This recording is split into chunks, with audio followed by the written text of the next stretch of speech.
Hello viewers, Rana diary চ্যানেলের পক্ষ থেকে আমি পড়ি। আমাদের ভিডিওগুলো নোটিফিকেশন সবার আগে পেতে হলে নিচে থাকা সাবস্ক্রাইব বাটনটি ক্লিক করে পাশে থাকা বেল আইকনটি প্রেস করে রাখুন। আর আমাদের ভিডিওগুলোতে লাইক কমেন্ট শেয়ার করতে মোটেও ভুলবেন না।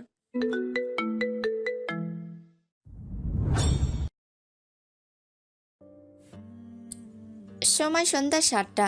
চারিদিকে নিস্তব্ধ, কেননা শীতের রাত। এই শীতের রাতে প্রচণ্ড কুয়াশাতে গ্রাস করে নিয়েছে পৃথিবীর বুকে প্রকৃতির পরিবেশটাকে।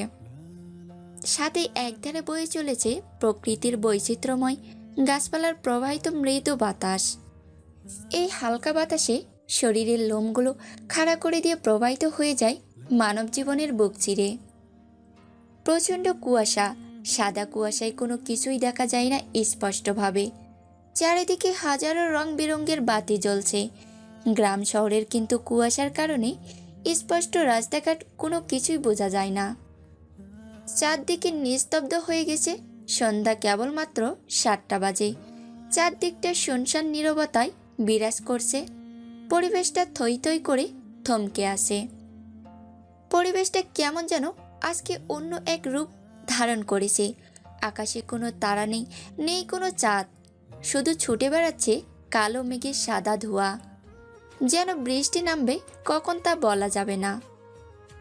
এই নিস্তব্ধ পরিবেশে বিদ্যুতের গতিতে রকেটের ন্যায় রোড দিয়ে এগিয়ে যায় বেশ কয়েকটি গাড়ি। গতিবেগ অতিক্রম করে। ফাঁকা রাস্তায় গাড়িগুলো একধারে ফুল পিকআপে টেনে চলেছে নিজেদের গন্তব্যের উদ্দেশ্যে। রাস্তা কাঁপানো ফুল স্পিডে গাড়িগুলো যাচ্ছে তাদের নিজ গন্তব্যে। পরিবেশটা কেমন যেন আজকে গম্ভীর ভাব গ্রহণ করেছে।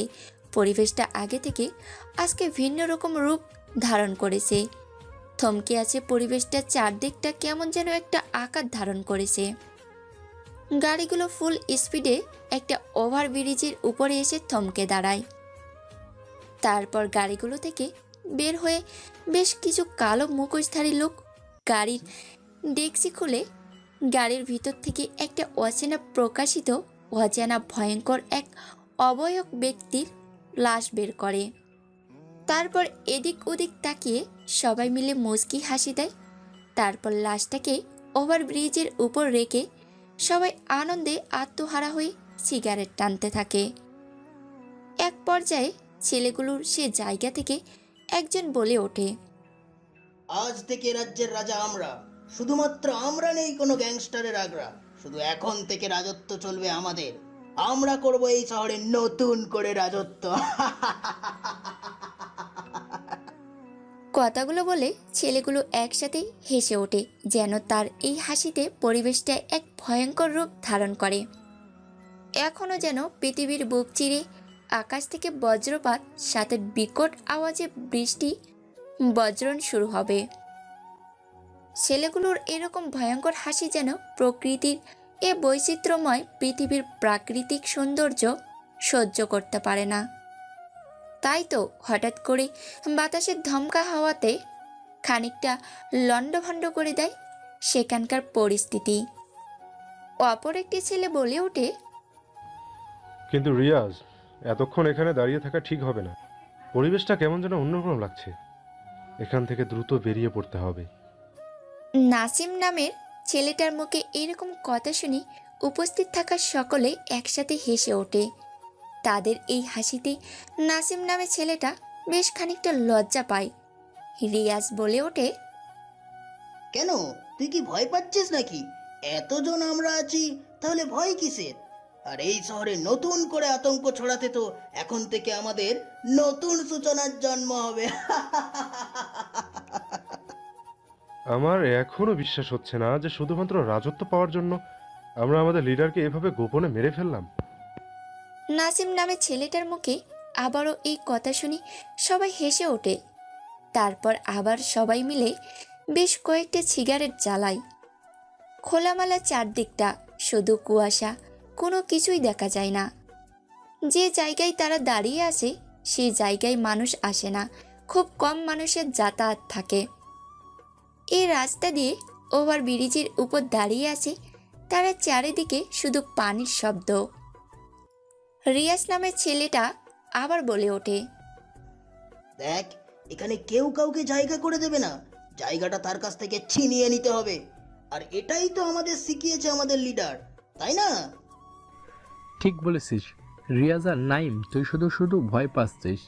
এখানে ভয় পাওয়ার কোনো কিছুই নেই। জীবনে বড় হতে গেলে ছোট ছোট কিছু গভীর সম্পর্ক ছিন্ন করতে হবে, না হলে জীবনের লক্ষ্যে কখনো পৌঁছানো যাবে না রে। এটা এমন একটা জগৎ, এই জগতে কেউ কাউকে আশ্রয় দেয় না। এখানে যত পারিস এক একজনের বুকে গুলি রেখে মালপাতি আদায় করে নিজের রাজত্বটাকে ও নিজের সিংহাসনটাকে দখল করে বড় করতে হবে, বুঝলি? এটা অন্ধকার জগৎ, এখানে যে একবার প্রবেশ করে সে আর বের হতে পারে না। যদিও বের হতে পারে, সে বেশি দিন পৃথিবীর বাতাস, পৃথিবীর কোনো কিছু উপভোগ করতে পারে না। তাকে সরাসরি অপরে চলে যেতে হয়। তোরা যায় যত কিছুই বল না কেন, আমি এখনো বিশ্বাস করতে পারছি না যে আমাদের বসকে আমরা নিজেরাই মেরে ফেলেছি এবং আমরা তার সাথে বিশ্বাসঘাতকতা করেছি। দেখ, এখন থেকে এই শহরে আমরা রাজত্ব করব।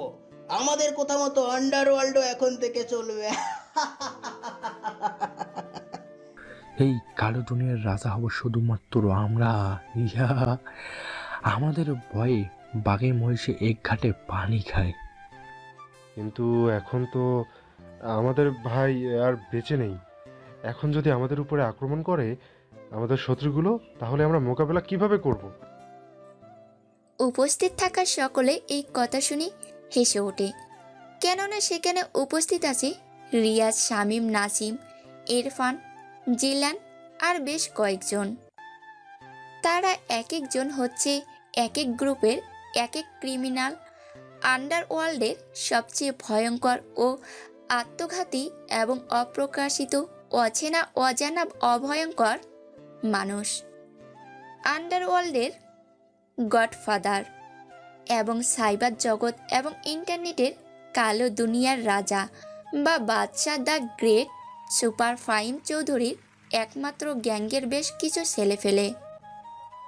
রিয়াজ বলে ওঠে, দেখ, কিছুই হবে না। আর তার সবচেয়ে কাছের সঙ্গীকেও আমরা মেরে ফেলেছি, তাই প্রতিশোধ নেওয়ার মতো কেউই নেই। অনেক হয়েছে, আর এখানে অপেক্ষা করা ঠিক হবে না। রাত 9টা বেজে গেছে, বলা যাবে না বিপদ কোন দিক দিয়ে আসবে। দ্রুত লাশটা ফেলে দিয়ে এখান থেকে চলে যাওয়াই বুদ্ধিমানের কাজ হবে। ঠিক আছে, তাহলে তাই কর। অপেক্ষা করছিস সেখানে কেন? এই বলে তারা সবাই মিলে লাশটাকে তাদের মাথার উপর তুলে একটা গ্যাংস্টারদের স্লোগান দিয়ে লাশটাকে পশ্চিম দিকের প্রবাহিত পানির ঢেউয়ে ফেলে দেয়। প্রচণ্ড পানির স্রোত আর প্রবাহিত মৃদু বাতাসের পানি ঢেয়ে লাশটা মুহূর্তের মধ্যে ভেসে চলে যায় অজানা কোনো গন্তব্যের উদ্দেশ্যে। তারপর সবাই মিলে তাদের বন্দুকগুলো বের করে আকাশের দিকে তাক করে বেশ কয়েকটা গুলি করে। তারপর আবারও গাড়ি নিয়ে সেখান থেকে বেরিয়ে চলে যায়। নিস্তব্ধ জায়গা, নিস্তব্ধ পরিবেশ, শুনশান শীতের সকালে এবং শীতের রাতে, শীতের দিনে মানুষের চলাচল এবং উপস্থিতি খুবই কম অনুভব করা যায়। মানুষজন এই শীতের সময়টা নিজেদের আপনজনদের সাথে কাটাতে বেশি পছন্দ করে। এই শীতের কুয়াশাতে পরিবেশটা কেমন যেন এক অন্যরকম রূপ ধারণ করে। ভয়ঙ্কর সব ভয়াবহ পরিবেশে আকৃতি ধারণ করেছে সমাজ ও সমাজের মানুষগুলো। শীতের এই কুয়াশাতে যেখানে সেখানে রাস্তায় দুর্ঘটনা ঘটে, কারণ কুয়াশার এই প্রচণ্ড শীতে গাড়ি ঘোড়া যানবাহন ভালো করে দেখা যায় না। তাই বারবার পুলিশ সহ বিভিন্ন সাইনবোর্ডে সিগন্যাল দেওয়া এবং সচেতনমূলক বার্তা দেওয়া হয়েছে। ধীরে গাড়ি চালান এবং সিগন্যাল বাতি অন করে সামনে এগিয়ে যান। দেখতে দেখতে নিস্তব্ধ এই রাত কেটে সকাল এবং শীতের কুয়াশাতে সকালটাকে উপভোগ করার জন্য ফজরের নামাজের পরে মানুষজন বেরিয়েছে এই শীতের সকালে একটু হাঁটাচলা করতে। ধীরে ধীরে কুয়াশা কেটে সূর্যের হালকা কিরণে পৃথিবীর বুকে শীতের সকাল ফেটে রোদের ঝিলিক পড়তে শুরু করেছে। চারদিকটা ফটফট হতে শুরু করেছে। মানুষজন বিভিন্ন চায়ের দোকান সহ বিভিন্ন আড্ডাখানায় শীতের সকালে চায়ের সাথে কিছু শীতের মৌসুমের পিঠা ভাজা খাচ্ছে। এমন সময় টিভির স্ক্রিনে সাংবাদিকের বলা কথাগুলোকে মন দিয়ে শুনছে। কেননা সুন্দর অসম্ভব উজ্জ্বল ফর্সা গায়ের রং নিয়ে এক মায়াবী মেয়ে বারবার টিভির স্ক্রিনে একই কথা বলে, বারবার কানগুলোকে ঝালাপালা করে দিচ্ছে মানুষজনের। তাই মানুষজন বেশ আগ্রহ নিয়ে বারবার টিভির স্ক্রিনে বলা সেই মেয়েটির দিকে তাকিয়ে আসে এবং কথাগুলোকে মন দিয়ে শ্রবণ করছে। সাংবাদিক মেয়েটা তার গোলাপি রঙের দুই ঠোঁট জোড়া বারবার নাচিয়ে বলে ওঠে, আমাদের এই প্রিয় দেশ বাংলাদেশ, বাংলাদেশ থেকে হারিয়ে গেল আরও এক প্রকাশিত অজানা ও ভয়ঙ্কর এবং আন্ডারওয়ার্ল্ডের সাইবার ওয়ার্ল্ডের নেট দুনিয়ায় কালো রাজা ফাহিম চৌধুরীর অস্তিত্ব। গতকাল রাতে আমাদের এক গোপন গোয়েন্দা সিকিউরিটি অফিসার জানিয়েছেন যে কে বা কারা যেন গতকাল রাতে বেশ কয়েকজন একই সাথে মিলে অজানা অপ্রকাশিত যার কোনো অস্তিত্ব পাওয়া যায় তার উপস্থিতি টের পাওয়া যায় না এবং সবার কাছে যে একটা আতঙ্ক, সে আতঙ্ক ফাহিম চৌধুরীকে কে বা কারা খুব নৃশংসভাবে মেরে ভাসিয়ে দিয়েছে অজানা কোনো গন্তব্যে। গোপন সূত্রে এক প্রতিবেদনে পাওয়া গেছে তারই দলের বেশ কিছু ছেলেপেলে এই কাজের সাথে জড়িত আছে। নিজেদের সিংহাসন পাওয়ার জন্য দেশের সবচেয়ে বড় বিশ্বজুড়ে আন্ডারওয়ার্ল্ডের এবং নেট দুনিয়ায় কালো রাজা ফাহিম চৌধুরীকে মেরে ফেলেছে। তবে এর সাথে কে কে জড়িত আছে তা বুঝতে পারছে না এবং তার চলার পথে জীবন সঙ্গিনীকে জেসমিনকেও মেরে ফেলেছে তারা। যেখানে বাংলাদেশের ইন্টেলিজেন্স অফিসারগুলো তার সাথে শুধুমাত্র একবার সাক্ষাৎ করার জন্য কোটি কোটি টাকা ব্যয় করেছে, তাকে দেখবার জন্য, তার অস্তিত্ব অনুভব করার জন্য, তার সাথে সাক্ষাৎ করার জন্য। কিন্তু এই অস্তিত্বহীন ফাহিম চৌধুরীর কোনো অস্তিত্ব পাওয়া যায়নি। সে যখন কোনো জায়গায় ঝড়ের বেগে চলে আসে এবং সিডর আইল্যান্ড এমনকি বিদ্যুতের গতিতেও চলে যায়। বাংলাদেশে নতুন করে রূপ পরিবর্তন হতে চলেছে। যেখানে বাংলাদেশকে এক অন্যতম জায়গায় নিয়ে গিয়েছিল এই ফাহিম চৌধুরী, সেই জায়গা থেকে কি বা আবারও নেমে আসবে বাংলাদেশ? যেখানে বাংলাদেশের দিকে বড় বড় হ্যাকাররা এমনকি আন্ডারওয়ার্ল্ডের সবচেয়ে বড় ক্রিমিনাল এবং বাংলাদেশের শত্রুরা চোখ তুলে তাকাতেও ভয় পেত, সেই জায়গা কি এখন তারা নতুন করে আবার তাদের খেলা শুরু করবে? কি হতে চলেছে পরবর্তী এই বাংলাদেশের ভবিষ্যৎবাণী? চলুন তাহলে পরবর্তী খবর দুপুর 2টায় শোনার জন্য আমাদের এই চ্যানেলটিতে প্রতিনিয়ত রোমাঞ্চকর খবর দেখার জন্য সাথেই থাকুন। টিভির স্ক্রিনে বলা কথাগুলো শুনি বেশ খানিকটা বিচলিত হয়ে পড়ে সাধারণ মানুষও উপস্থিত থাকার সকলেই। খবরটা মুহূর্তের মধ্যে ভাইরাল হয়ে যায়, নেট দুনিয়ায় ছড়িয়ে পড়ে। বিভিন্ন জায়গায় দ্রুত খবরটা ভাইরাল হয়ে পড়ে। যে এই খবরটা প্রচার করছে তারই মিলিয়ন মিলিয়ন ভিউজ এবং রেকর্ড করা ব্রেক ভিউজ হচ্ছে। চারিদিকে শুধু এই একটাই খবর, আন্ডারওয়ার্ল্ডের সবচেয়ে ভয়ঙ্কর এবং আতঙ্কবাদী হাইনাকে তারই দলের বেশ কিছু সদস্য খুব নিঃস্ব স্বভাবে হত্যা করেছে তার প্রিয় ভালোবাসার মানুষ জেসমিন চৌধুরীকে। চারিদিকে আতঙ্ক পড়ে গেছে। বাংলাদেশের বেশ কিছু গোয়েন্দা বিভাগের গোয়েন্দা অফিসার বেশ কয়েকটা কমিটি বৈঠক গঠন করেছে। কেননা বাংলাদেশের একটা বড় দল নিয়ন্ত্রণ করত এই ফাহিম চৌধুরী। এই ফাহিম চৌধুরী ছিল বলে বাংলাদেশের বেশ খানিকটা বিপদের ঝুঁকি কম ছিল। কিন্তু এই ফাহিম চৌধুরীকে কেউ বা কারা গোপনে হত্যা করার কারণে নতুন করে বাংলাদেশের উপরে আক্রমণ হতে পারে বলে ঝুঁকির মুখে আছে বাংলাদেশের বেশ কিছু গোয়েন্দা বিভাগের অফিসার। বাংলাদেশের প্রধান উপদেষ্টার সাথে এবং বাংলাদেশের বেশ কিছু সিনিয়র আইনজীবী এবং রাজনৈতিক কর্মকর্তার সাথে জনপ্রিয় ছাত্রছাত্রীদের সাথে বৈঠক চলছে বিভিন্ন জায়গায়।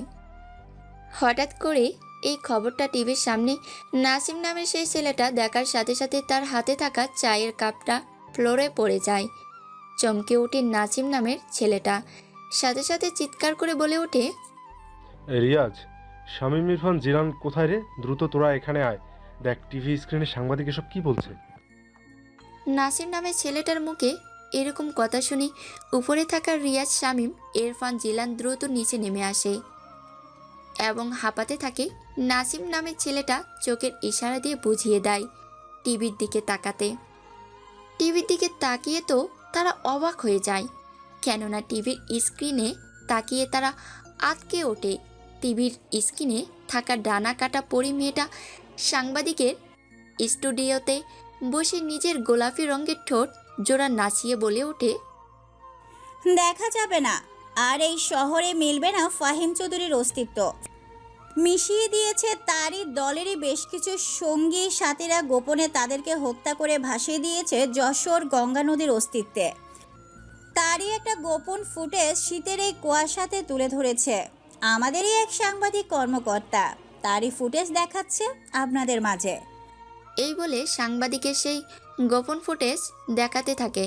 মুহূর্তের মধ্যে ভিডিওটা ভাইরাল হয়ে যায় বিভিন্ন জনপ্রিয় এফ এবং চ্যানেল সহ জনপ্রিয় ফেসবুকে। অন্যদিকে এই দৃশ্যটা দেখার সাথে সাথে আকাশ ভেঙে মাথায় যেন বজ্রপাত হয়। রিয়াজ বলে ওঠে, এটা কি করে সম্ভব? আমরা যে তাদেরকে হত্যা করেছি এটা কিভাবে প্রকাশ হয়ে গেল? দেখে বোঝা যাচ্ছে এটা কোনো সিসিটিভির ফুটেজ। আমরা তাদেরকে যেখানে হত্যা করেছিলাম সেখানে হয়তো সিসিটিভির ফুটেজ ছিল, আর আমরা সেটা লক্ষ্য করিনি। আসলে প্রচণ্ড সেই কুয়াতে কোনো কিছুই বোঝা যাচ্ছিল না। দেখো, এত ভয় পাওয়ার এখন কোনো কিছু হয়নি। আর আমরা যদি ধরা পড়ি, আমাদের বের করানোর জন্য তো শাহরিয়ার ভাই আছে। কেন আমরা তো এসব কিছু করেছি তার কথা দেই। তার থেকেও বড় কথা হলো এখানে উল্লেখ করা হয়নি আমাদের নাম, আমাদের পরিচয় শুধু বলা হয়েছে। তারই দলের মানুষজন হত্যা করেছে তাকে, তাই এত টেনশন করার কিছুই হয়নি, এত ভয় পাওয়ার কিছুই হয়নি। আমি শাহরিয়ার ভাইয়ের সাথে কথা বলছি। তারপর রিয়াজ নামের সেই ছেলেটা সেখান থেকে চলে যায়। তারপর সবাই ওখানে ভিডিও দেখতে থাকে, সাংবাদিকের বলা কথাগুলো শুনতে থাকে। অন্যদিকে 5 তলা ভবনের উপর একটা বৈঠক বসেছে। বেশ কিছু ইন্টেলিজেন্ট অফিসার এবং গোয়েন্দা বিভাগের সিনিয়র কর্মকর্তারা একসাথে বৈঠক করছে। উপস্থিত থাকা সেখানে ইন্সপেক্টর মাইশা চৌধুরী বলে ওঠে, আপনারা এতজন আছেন, তারপরও এখনো আপনারা বুঝতে পারলেন না কে বা কারা জড়িত আছে? দেখুন ফাহিম চৌধুরী, সে যত বড় অপরাধ করুক, তিনি কিন্তু বাংলাদেশের একজন রক্ষকের দায়িত্ব পালন করছিলেন। ওনার যত ম্যাগাজিন আমি পড়েছি, তাতে একটা ম্যাগাজিনেই শুধু মিসিং করা হয়েছে। সেটা হলো ওনার খুন করার স্টাইল, ওনার হাঁটা চলার স্টাইল। মানে ওনাকে চিনতে পারবো এমন কোনো একটা ম্যাগাজিন ছিল যে ম্যাগাজিনটা নিরুদ্দেশ। বাকি সব ম্যাগাজিন আমি পড়েছি, সেখানে স্পষ্ট লেখা আছে তিনি কখনো অন্যায়কে সমর্থন করেনি, তবে অন্যায়কে দমন করতে তিনিও অন্যায় করেছেন। পুরো শহর তলপাড় শুরু হয়ে গেছে। শহরটা থমকে আছে, কেননা নতুন করে এই শহরে কি হতে চলেছে সবাই তাই আটকে আছে। যশোর শহর এমনিতেই অন্যরকম, তাই বাংলাদেশের অন্যতম এই শহরে কি হতে চলেছে? নতুন করে রূপ পরিবর্তন নাকি নতুন কোনো ঝড়? উপস্থিত থাকা আরও বেশ কিছু অফিসার কথা বলতে থাকে, তাদের প্রেজেন্টেশন দিতে থাকে। এমন সময় উপস্থিত থাকা শ্রাবন্তী নামের এক অফিসার বলে ওঠে, ম্যাম, আমরা চারিদিকে খোঁজাখুঁজি করছি, খবর লাগিয়েছি যে এই হত্যাকাণ্ডের পেছনে কারা কারা জড়িত আছে।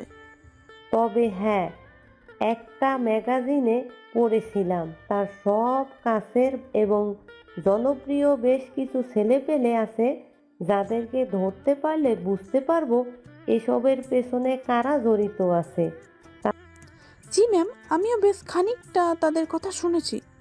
গ্যাংস্টার ফাহিম চৌধুরী, যে কিনা পৃথিবীর সবচেয়ে বড় আত্মঘাতী এবং আন্ডারওয়ার্ল্ডের বিশ্বকাপড় মাফিয়া গ্যাংস্টার, সে কখনো নিজে অপারেশনে খুব বেশি যেত না, যেহেতু তার চালাফেলা। তাদের মধ্যে ছিল রিয়াজ, শামীম, ইরফান, নাসিম, এমনকি জিলান। এরাই হচ্ছে তার ডান হাত। বিভিন্ন অপারেশনে এরা সর্বপ্রথম মিশন সাকসেসফুল করত।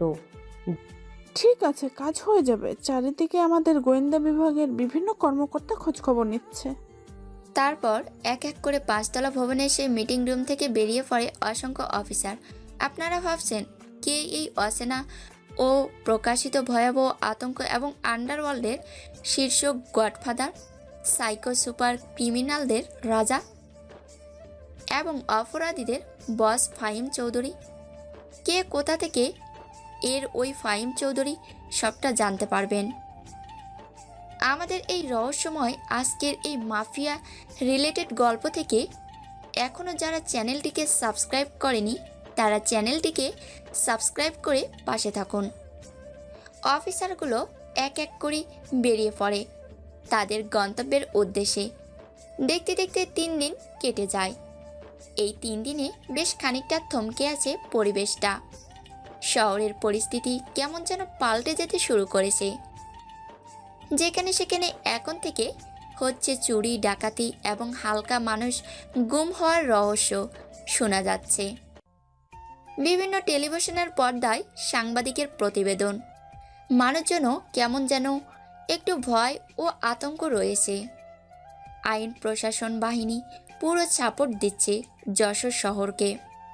দেখতে দেখতে 10 দিন কেটে যায়। এই 10 দিনে বেশ কয়েক জায়গায় লাশের সংখ্যা বেড়েছে, হচ্ছে নারী ও শিশু পাচার, সাথে বেড়েছে ড্রাগস স্মাগলিং, পাচার।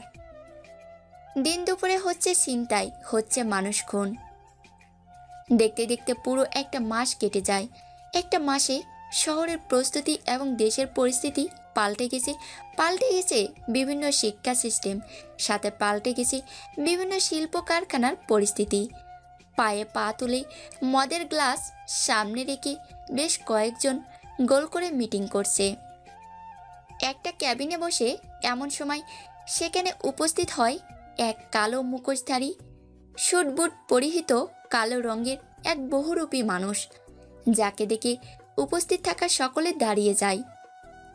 লোকটা মুচকি হেসে বলে ওঠে, হাই গাইস, কি অবস্থা সবার? হঠাৎ করে সারপ্রাইজ দিতে চলে এলাম তোমাদের মাঝে।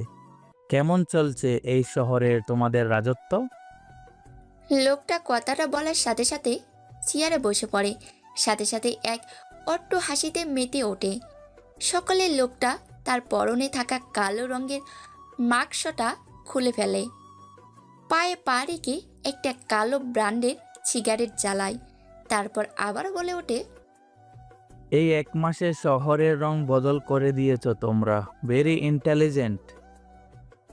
দুবাই এবং আমেরিকা থেকে কালকে বড় বড় 2 বিজনেসম্যান আমাদের মাঝে আসতে চলেছে। তাদের সাথে ডিলটা ফাইনাল হলে আমরা পৃথিবীর সবচেয়ে বড় ডলার বিজনেসের কোটিপতি হয়ে যাব। এ কথা শুনে তাদের মধ্যে থেকে উপস্থিত থাকা রিয়াজ বলে ওঠে, ভাই, শহরের পরিস্থিতি কিন্তু এখনো আমাদের নিয়ন্ত্রণে আসেনি। বিভিন্ন জায়গায় খুন আর সাথে অপহরণও বেড়ে গেছে। পুলিশ বাহিনীও সতর্ক হয়ে গেছে ভাই। ফাহিমকে এই জগৎ থেকে আমি সরিয়ে দিয়েছি, তাহলে ওর মতো একজন ভয়ঙ্কর মানুষকে যদি আমি পৃথিবী থেকে সরিয়ে দিতে পারি, তাহলে এই আন্ডারওয়ার্ল্ডকে নিজের হাতে আনতে বেশিক্ষণ সময় লাগবে না। বাংলাদেশের পরিস্থিতি বর্তমানে আমাদের কন্ট্রোলে আছে। আমরা এখানে সবচেয়ে বড় রাজত্ব করছি। সত্যি কথা বলতে ফাহিম ভাই যতদিন বেঁচে ছিল ততদিন আমরা এই জগৎটাকে এত সুন্দর করে উপভোগ করতে পারি। কিন্তু এখন উপভোগ করতে পারবে। আমার কথা মতো চলে তোমরা শুধু বাংলাদেশে নয়, পুরো পৃথিবীতে তোমাদের রাজত্ব করতে পারবে। তাদের কথোপকথনের মাঝে হঠাৎ করেই নাসিম সে মুচকি হেসে বলে ওঠে, সব তো ঠিক আছে ভাই, কিন্তু এখনও কেন জানি না আমার নিজের বিশ্বাস হচ্ছে না যে ফাহিম ভাই মরে গেছে। সাথে জেসমিন আপু, এই 2 জন মানুষ এত সহজে মরে গেলেও আমি বিশ্বাস করতে পারছি না। কেন জানি না আমার মনে হচ্ছে ফাহিম ভাই এখনো বেঁচে আছে, সাথে বেঁচে আছে জেসমিন। তারা ফিরে আসবে আমাদের নতুন করে এই শহরে। তুই কি পাগল হয়েছিস? আজকে তাদের মারা 2 মাস হয়েছে, পুলিশ আমাদের কোনো কিছুই করতে পারেনি। আর তা কি না এই 2 মাস পর ফিরে আসবে? আশা হলে এতদিনে সে ফিরে আসতো। দেখা যাক না শেষ পর্যন্ত কি হয়। তবে আমি এখনো বিশ্বাস করি এবং মনে করি যে ফাহিম ভাই মরেনি, বেঁচে আছে এবং সে তার প্রতি অন্যায় এবং প্রতিশোধ নেয়ার জন্য ফিরে আসবে নতুন করে এই যশোর শহরে। নাসিমের কথাটা সবাই মিলে উড়িয়ে দেয়। তারপর যে যার মতো কথা বলতে থাকে, আড্ডা দিতে থাকে, বিজনেস নিয়ে কথা বলতে থাকে। এভাবে দেখতে দেখতে 5 মাস কেটে যায়। এই 5 মাসে শহরের পরিস্থিতি পুরো পাল্টে গেছে, হয়ে গেছে সমাজটা অন্যরকম। মোটামুটি দেশটাই চেঞ্জ হয়ে গেছে। আজকে 6 মাস হয়ে যাচ্ছে ফাহিম মরার এবং তার সহধর্মিণী জেসমিন চৌধুরী। অবাক করার বিষয় হচ্ছে মৃত্যুর পরও তাদের অস্তিত্ব পাওয়া যায়নি তাদের চেহারার আকৃতি বা তাদের বর্ণনা। সকালের এই সুন্দর পরিবেশে মানুষজন ছুটে চলেছে নিজেদের গন্তব্যে, কেউ বা আড্ডা দিচ্ছে নিজেদের চায়ের দোকানে।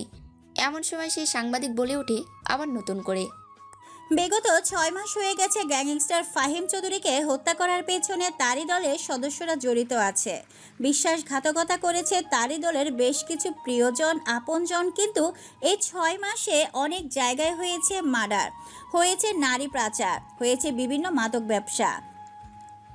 কিন্তু এখন থেকে বাড়ছে খুন, বাড়ছে আতঙ্ক, পাওয়া যাচ্ছে বিভিন্ন জায়গায় লাশ, সাথে গুম হচ্ছে বিভিন্ন মানুষ। চলুন তাহলে নতুন কোনো প্রতিবেদন আপনাদের ঘুরিয়ে আনি। সময়টা বদলে গেছে, পাল্টে গেছে দেশের পরিস্থিতি। শহরে বর্তমান অবস্থা খুবই ভয়ঙ্কর এবং ভয়াবহ। তার চেয়ে আতঙ্ক দুপুরে প্রকাশে যেখানে সেখানে বেড়ে গেছে মানুষের গুম, সাথে শুরু হয়েছে কিডন্যাপিং। পাওয়া যাচ্ছে বিভিন্ন জায়গায় রক্তাক্ত মানুষের লাশগুলোকে প্রায় কয়েক খণ্ড করে আকৃতি দেওয়া হয়েছে। গ্যাংস্টার ফিরে এসেছে নতুন করে, নতুন রূপে, নতুন শহরে নিজের রাজত্ব করতে। চিঠিতে লেখা আছে, চলে এলাম তোমাদের মাঝে নতুন করে রাজত্ব করব বলে। নিজেদেরকে আমার সামনে তৈরি করতে প্রস্তুতি নিয়ে এক এক করে ধ্বংস করব তোদেরকে, রাজত্ব করব নিজের আবার নতুন করে। তোদের ভোগ ফল করতে হবে তোদের কৃতকর্মের। তোরা যা অন্যায় করেছিস আমার সাথে, এর প্রতিশোধ নেব। এক এক করে ধরবো আর মারবো, কাটবো আর ফেলবো তোদের প্রত্যেকটাকে। প্রতিবেদনে এইটুকুই লাশের পাশ থেকে পাওয়া গেছে চিঠিতে। তবে কি ফিরে এসেছে এই 6 মাস পরে নতুন করে ফাহিম চৌধুরী নামে সে আতঙ্কবাদী? তাহলে কি এবার নতুন করে আবার পরিবর্তন হতে চলেছে শহরের এই রূপ? কথাগুলো বলে টিভির স্ক্রিন থেকে সরে যায় সেই সুদর্শন মহিলাটি। অন্যদিকে খবরটা মুহূর্তের মধ্যে ভাইরাল হয়ে যায় নেট দুনিয়ার বিভিন্ন কালো দুনিয়ার আউটসাইডে এবং বিভিন্ন জনপ্রিয় অ্যাপস এবং জনপ্রিয় সামগ্রিক পেপার পত্রিকাতে। কোনো হিসাব মেলাতে পারে না, কেননা দিন দিন বাড়ছে, খুন হচ্ছে, মানুষ গুম পাওয়া যাচ্ছে বিভিন্ন জায়গায়, বিভিন্নভাবে তাদের রক্তাক্ত দেহ। তবে কি ফিরে এসেছে নতুন করে এই জগতে আবার সেই অজানা অপ্রকাশিত কুয়াশা ধোয়া কালো আধারের অন্ধকার, সেই অজ্ঞাত মানুষ রাফিয়ান জগতে সাইকো সুপার গ্যাংস্টার? সন্ধ্যা 7টা, আকাশের রং বেরঙের তারা, সাথে উঠেছে চাঁদ, খোলামেলা নিস্তব্ধ। কেননা এমনিতেই ঢাকা শহর খুবই জমজাট, অন্য সাইডে শুধু ফাঁকা। ঠিক যশোর আজকে কেমন যেন নিস্তব্ধ ও শুনশান নীরবতায় আসে। দেখতে দেখতে বেশ অন্ধকার হতে শুরু করেছে। এমন সময় ভার্সিটির সামনে ঘোরাঘুরি করতে দেখা যায় একটা পাগলকে। চুলগুলো এলোমেলো, মুখে খোঁচা খোঁচা ইয়া বড় লম্বা দাড়ি, পরনে ময়লাযুক্ত ছেঁড়া পোশাক, শরীরের অনেক ময়লার সাথে হাত পায়ের নখগুলো বড়। কেমন যেন অদ্ভুত এক পাগল। রাস্তার এদিক ওদিক হেলতে দুলতে কাগজ, পলিথিন, বিভিন্ন কিছু একত্রিত করছে। মাঝে মধ্যে নিজেই কি যেন গেয়ে উল্লাসিত হয়ে ওঠে। ভার্সিটি থেকে পায়ে হেঁটে নিজের মতো করে এগিয়ে চলছে। দেখতে দেখতে রাত 10টা বেজে যায়। এমন অবস্থায় 6তলা ভবনের উপর থেকে নাসিম বের হয়ে গাড়িতে চড়তে যাবে, এমন সময় হঠাৎ করে তার সামনে পাগল এসে দাঁড়িয়ে পড়ে। পাগলটাকে দেখে নাসিম বলে ওঠে, পাগলটা কোনো কথা বলে না, নিজের মতো করে হেসে চলেছে। নাসিম আবার বলে ওঠে, পাগলটা কোনো কথা বলে না, শুধু মুচকি হেসে চলেছে। নাসিম রেগে মেগে একাকার। পাগলটা কে? এক ধাক্কা দেয়। ধাক্কা খাওয়ার কারণে পাগলটা পড়ে যায়। যখন নাসিম গাড়িতে চড়তে যাবে এমন সময় হঠাৎ করেই নাসিম তার সামনে দেখতে পায় আন্ডারওয়ার্ল্ডের most king of psycho super Fahim চৌধুরীকে। ফাহিম চৌধুরীকে দেখার সাথে সাথেই চোখগুলো বড় বড় হয়ে যায়, শরীর থেকে আত্মাটা পালিয়ে যায়। মুহূর্তের মধ্যে জিন্দা এক মোর লাশ হয়ে যায়। নাসিম নাসিম ভয়ে ভয়ে বলে ওঠে। কথাটা শুনে হাসতে থাকে পাগলের মতো, যেন কি এক ঘটে গেছে কাল্পনিক ঘটনা। তার সামনে ফাহিম নামের সেই অজানা আগন্তুক বলে ওঠে, তোরা এই ফাহিম চৌধুরীকে এত সহজে মেরে ফেলবি তোরা ভাবলি কি করে? যেখানেই ফাহিম চৌধুরীকে আজ পর্যন্ত কেউ দেখেনি সেখানে তোরা ফাহিম চৌধুরীকে মেরে ধুলোর সাথে মিশিয়ে দিবি, সেটা তোরা ভাবলি কি করে? নাসিম এখনো বিশ্বাস করতে পারছে না যে স্বয়ং তার সামনে ফাহিম চৌধুরী দাঁড়িয়ে আছে। গাড়ির ভিতর থেকে বের হয়ে এসে গাড়ির সামনে এসে দাঁড়ায় দুইজন ব্যক্তি, মুখোমুখি দাঁড়ায়। নাসিম বলে ওঠে, তোদের এক এক করে মারবো বলে আমি এই জায়গায় এসেছি। মৃত্যুর দুয়ার থেকে ফিরে এসেছি অন্যায়ের প্রতিশোধ নিতে। ভাই আমাকে ছেড়ে দিন। আমার অনেক বড় ভুল হয়ে গেছে। আমি আপনার সাথে বিশ্বাসঘাতকতা করতে চাইনি। করতে চাসনি, কিন্তু তুই আমার সাথে বেইমানি করেছিস, এর শাস্তি তো তোকে পেতে হবে। তোরা জেনে শুনে নিজেদের মৃত্যুটাকে ডেকে আনলি। তোরা জানিস না আমি কতটা ভয়ঙ্কর, কতটা ডেঞ্জারাস। আমি সব কিছু ছেড়ে দিতে পারি, কিন্তু বিশ্বাসঘাতক এবং প্রতারকদের আমি কখনোই ছাড়ি না। আমার সাথে বিশ্বাসঘাতকতা করে সেই শাহরিয়ারের সাথে তোরা হাত মিলিয়েছিস। আমার প্রিয় তোমাকে তোরা হত্যা করেছিস। ভাই আমি আপনার পায়ে ধরি, আমাকে এবারের মতো ছেড়ে দিন। আমাকে একটা সুযোগ দিন। সারা জীবন আপনার গোলামি করব, কিন্তু কখনো বিশ্বাসঘাতকতা করব না। যারা এই ফাহিম চৌধুরীর সাথে একবার বিশ্বাসঘাতকতা করে তারা পৃথিবীর বুকে বেশি দিন টিকে থাকতে পারে না। তোরা আমার প্রিয়, তোমাকে যন্ত্রণা দিয়ে আমার চোখের সামনে হত্যা করেছিস, আমার ভালোবাসাকে টুকরো টুকরো করেছিস। তোদেরকে যন্ত্রণা না দিয়ে এই পৃথিবীতে রেখে আমি একাই চলে যাব পরপারে। নাসিম নামে ছেলেটা হয়তো আরও কোনো কিছু বলার চেষ্টা করছিল, কিন্তু চোখের পলকের নিমিষেই ঝড়ের বেগে বিদ্যুতের গতিতে ফাহিম কোথা থেকে একটা ধারালো ব্লেড দিয়ে দুই ঠোঁট কেটে রাস্তার মাঝে ফেলে দেয়। তাজা গাঢ় লাল রক্ত অঝরে ধারায় পড়তে থাকে। রাস্তার উপরে ঠোঁট জোড়া লাপালাপি শুরু করেছে। নাসিম কাটা ঠোঁট নিয়ে সেখানে লাপালাপি শুরু করেছে। কোনো রকম কথা ছাড়াই একের পর এক ও অত্যাচার করতে থাকে। খোলামেলা রাস্তার মাঝে গাড়ির সামনে বেঁধে ফেলে নাসিমকে, আর বলে ওঠে ফাহিম, আমার খুব কষ্ট হচ্ছে তোর জন্য, যে তোকে এতটা যন্ত্রণা দিব যে তোর যন্ত্রণা দেখে তোর বাকি সঙ্গীরা এমনিতেই তাদের মৃত্যুটাকে স্মরণ করবে। কথাটা বলার সাথে সাথে বক্স থেকে একটা ধারালো ব্লেড বের করে তারপর সম্পূর্ণ মাথাটা কামিয়ে ফেলে। এরপর চোখে এক আঠালো গাম লাগিয়ে দেয় যাতে সম্পূর্ণ চোখ মেলে রাখে এবং নিজের যন্ত্রণা নিজের চোখে দেখতে পারে। তারপর একটা প্লাস দিয়ে নাসিমের হাত ও পায়ের নখ উপরে ফেলে, তারপর দুই হাত কেটে ফেলে। একটা ধারালো ব্লেড দিয়ে ঘাড় থেকে পা পর্যন্ত ফ্রাই করে ফেলে। তারপর সেই কাটার স্থানে লবণ এবং ব্যাসার্ধ কেমিক্যাল, রাসায়নিক অ্যাসিড এবং কিছু কাঁচামরিচের লঙ্কা লাগিয়ে দেয়। তারপর সেলাই করে দেয়, রাস্তার উপরে চটপট করতে থাকে। নাসিমের ঠোঁট জোড়া কেটে নেওয়ার কারণে সে কথা বলতে পারে না। কথা বলতে তার ভীষণ কষ্ট হচ্ছে। এরপর তার শরীরের ভিতর কয়েকটা মাইক্রোফোন সেট করে দেয়। তারপর এলো পাতাড়ি একটা লোয়ার বেল্ট দিয়ে তাকে আঘাত করতে থাকে। ক্ষতবিক্ষত হয়ে গেছে শরীরটা, যেখানে সেখানে বেল্টের আঘাত পড়েছে, সে জায়গার মাংস খসে পড়েছে। মৃত্যুর দুয়ারে ঢলে পড়ে নাসিম। এরপর সেখানে একটা চিঠি ফেলে রেখে চলে যায় ফাহিম। অন্যদিকে চারিদিকটা অন্ধকার, কিন্তু আকাশে তারা মেলা বসেছে, সাথে চাঁদ তার সৌন্দর্য প্রকাশ করছে।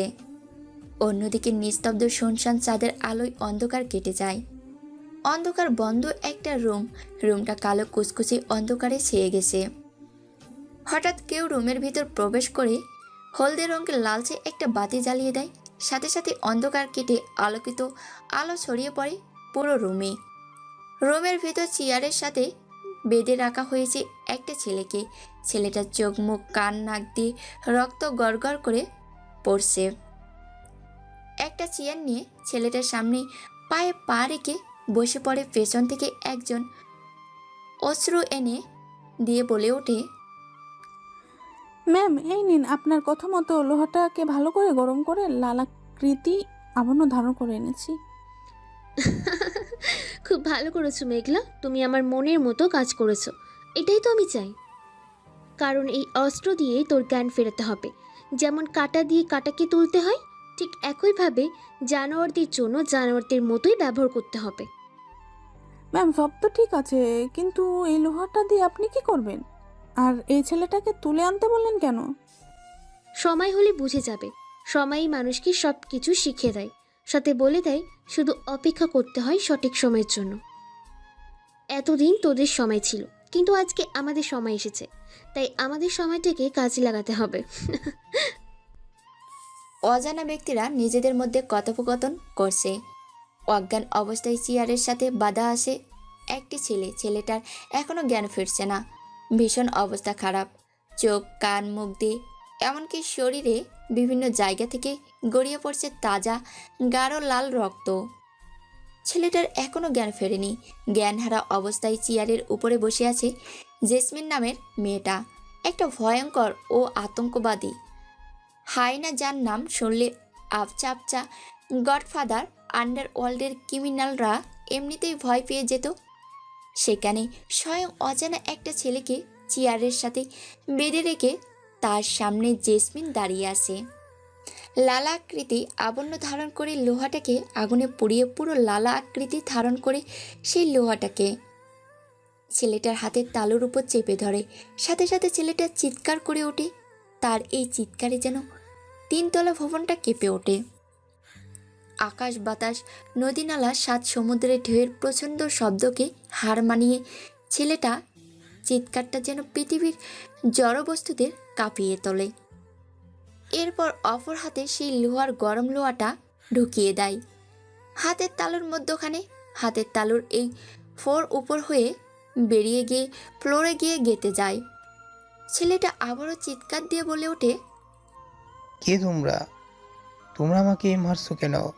আমাকে ছেড়ে দাও, ছেড়ে দাও। তোমরা আমাকে তুলে এনেছো কেন? ছেলেটার এরকম কথা শুনে সবাই উচ্চ স্বরে হাসতে থাকে। হাসতে থাকে সবাই মিলে পাগলের মতো করে, যেন কি একটা জোকারের মতো বলে ফেলেছে। ছেলেটি, হ্যাঁ এই ছেলেটি আর কেউ না, ছেলেটি হচ্ছে জিলান। জিলানকে তুলে এনেছে কেউ বা কারা, অজানা কিছু ব্যক্তি। জিলান আবারও বলে ওঠে, কে তোমরা? কেন আমাকে তুলে এনেছো? তোমাদের পরিচয় কি? তোমাদের কি চাই আমার কাছে? আমাকে ছেড়ে দাও। তোমরা জানো না তোমরা কার সাথে পাঙ্গা নিয়েছো। জিলানের মুখে এরকম কথা শুনে সবাই এবার রহস্যময় এক হাসি দেয়। তারপর মুচকি হেসে সামনে বসে থাকা কালো মুখোশধারী মেয়েটি বলে ওঠে, তাই নাকি? ঠিক আছে, শুনি তাহলে। আমরা কার সাথে পাঙ্গা নিয়েছি যে কিনা আমাকে হুমকি দিচ্ছে? এই জেসমিন চৌধুরীকে। চেয়ারের সাথে বাঁধা অবস্থায় থাকা জিলান নামের ছেলেটি জেসমিন চৌধুরীর নামটা শোনার সাথে সাথে কেমন যেন এক অন্যরকম হয়ে ওঠে। সাথে সাথে কলিজার পানি শুকিয়ে যায়, রক্ত চলাচল বন্ধ হয়ে যায়, শ্বাসনালীটা যেন বন্ধ হয়ে যায়, শ্বাস নিতে যেন ভীষণ কষ্ট হচ্ছে। তার খুব পরিচিত এই নামটি জেসমিন চৌধুরী। জেসমিন চৌধুরী নামটা শোনার সাথে সাথে কপাল বেয়ে গাল দিয়ে টপ টপ করে ঘাম ঝরতে থাকে। স্পষ্ট বোঝা যাচ্ছে ছেলেটা ভীষণ ভয় পেয়ে গেছে।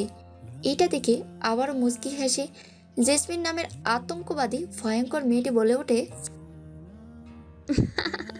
কি রে, কি হলো, বলবি না তোর পরিচয় কি? আমি তো তোর সামনে বসে আছি, জেসমিন চৌধুরী, আন্ডারওয়ার্ল্ডের গডফাদার এবং সাইবার ওয়ার্ল্ডের মোস্ট ক্রিমিনাল নেট দুনিয়ার কালো রাজা ফাহিম চৌধুরী এবং তার ওয়াইফ জেসমিন চৌধুরী।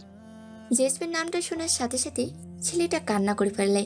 ছেলেটা নিশ্চিত বুঝে গেছে তার মৃত্যু অবধারিত, কেননা তার সামনে স্বয়ং জেসমিন দাঁড়িয়ে আছে, যাকে তারা মেরে ফেলেছিল খুব নৃশংসভাবে, পরিকল্পনা করে, বিশ্বাসঘাতকতা করে, আর প্রতিশোধ নিতে আবার নতুন করে ফিরে এসেছে জেসমিন চৌধুরী তার এই শহরে।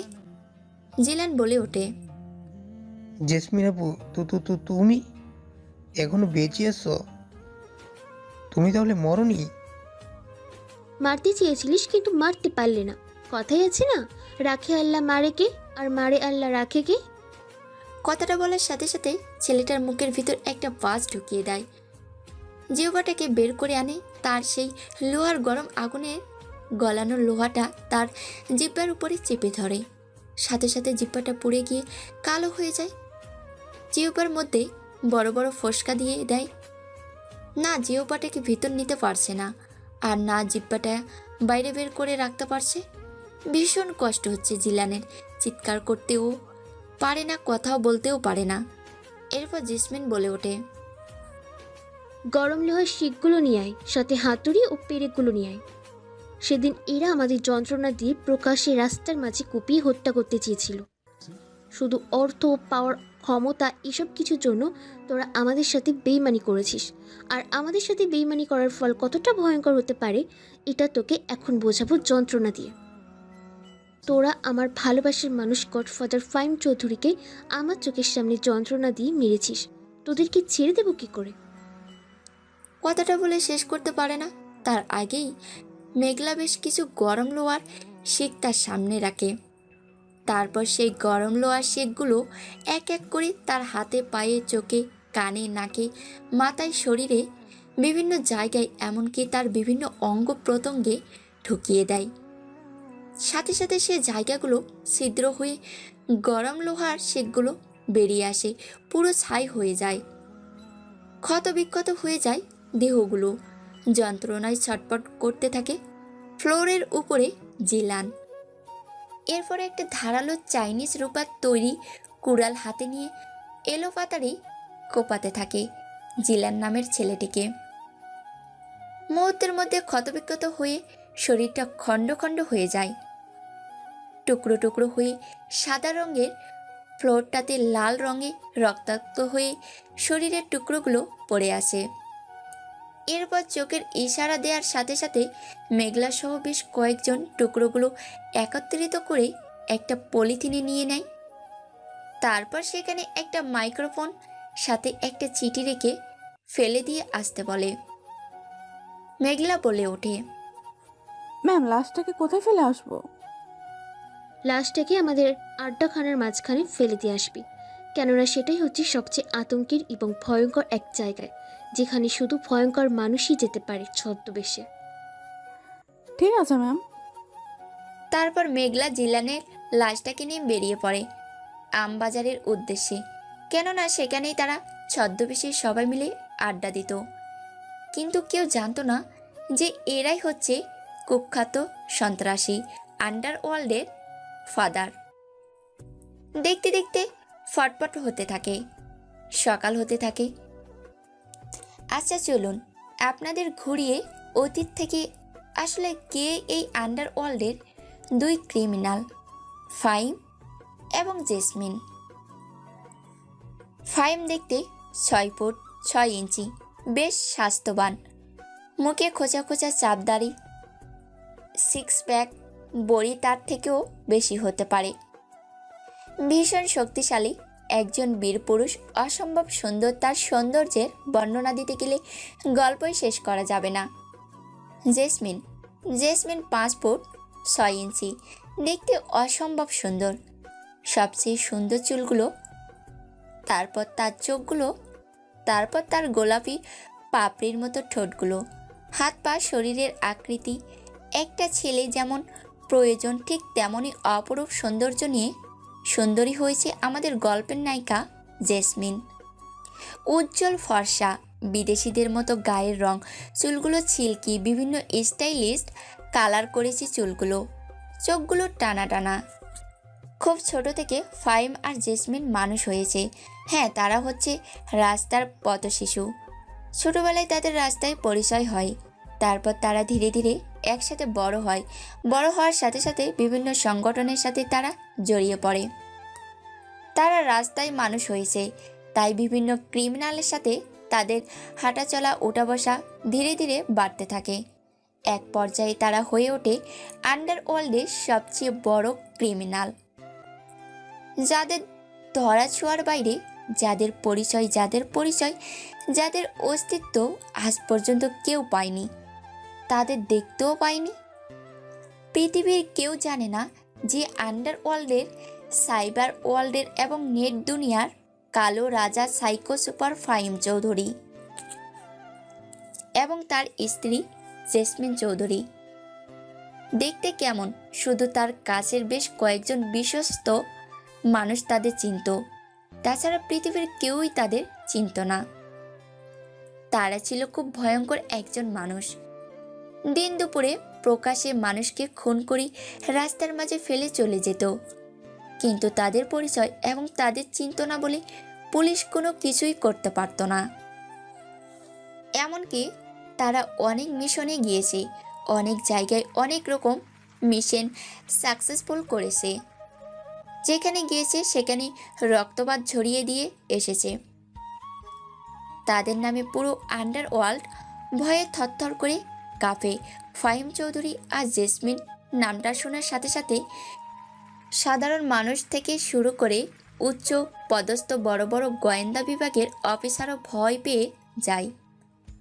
কেননা তারা জানে প্রকাশ্যে দিন দুপুরে যারা হত্যা করতে পারে, যাদের পরিচয় এখনো কেউ জানে না, তারা অনেক কিছু করতে পারে। এই আন্ডারওয়ার্ল্ডের কালো দুনিয়ার সবচেয়ে তিনজনের সাথে তাদের শত্রুতা অনেক বেশি। তাদের মধ্যে একজন হচ্ছে শাহরিয়ার, দ্বিতীয়জন হচ্ছে ইকবাল চৌধুরী, তৃতীয়জন হচ্ছে হাসি বেগম। এই তিনজন হচ্ছে পৃথিবীর সবচেয়ে বড় ক্রিমিনাল এবং অপরাধী, যারা সমস্ত রকম অপরাধ করে।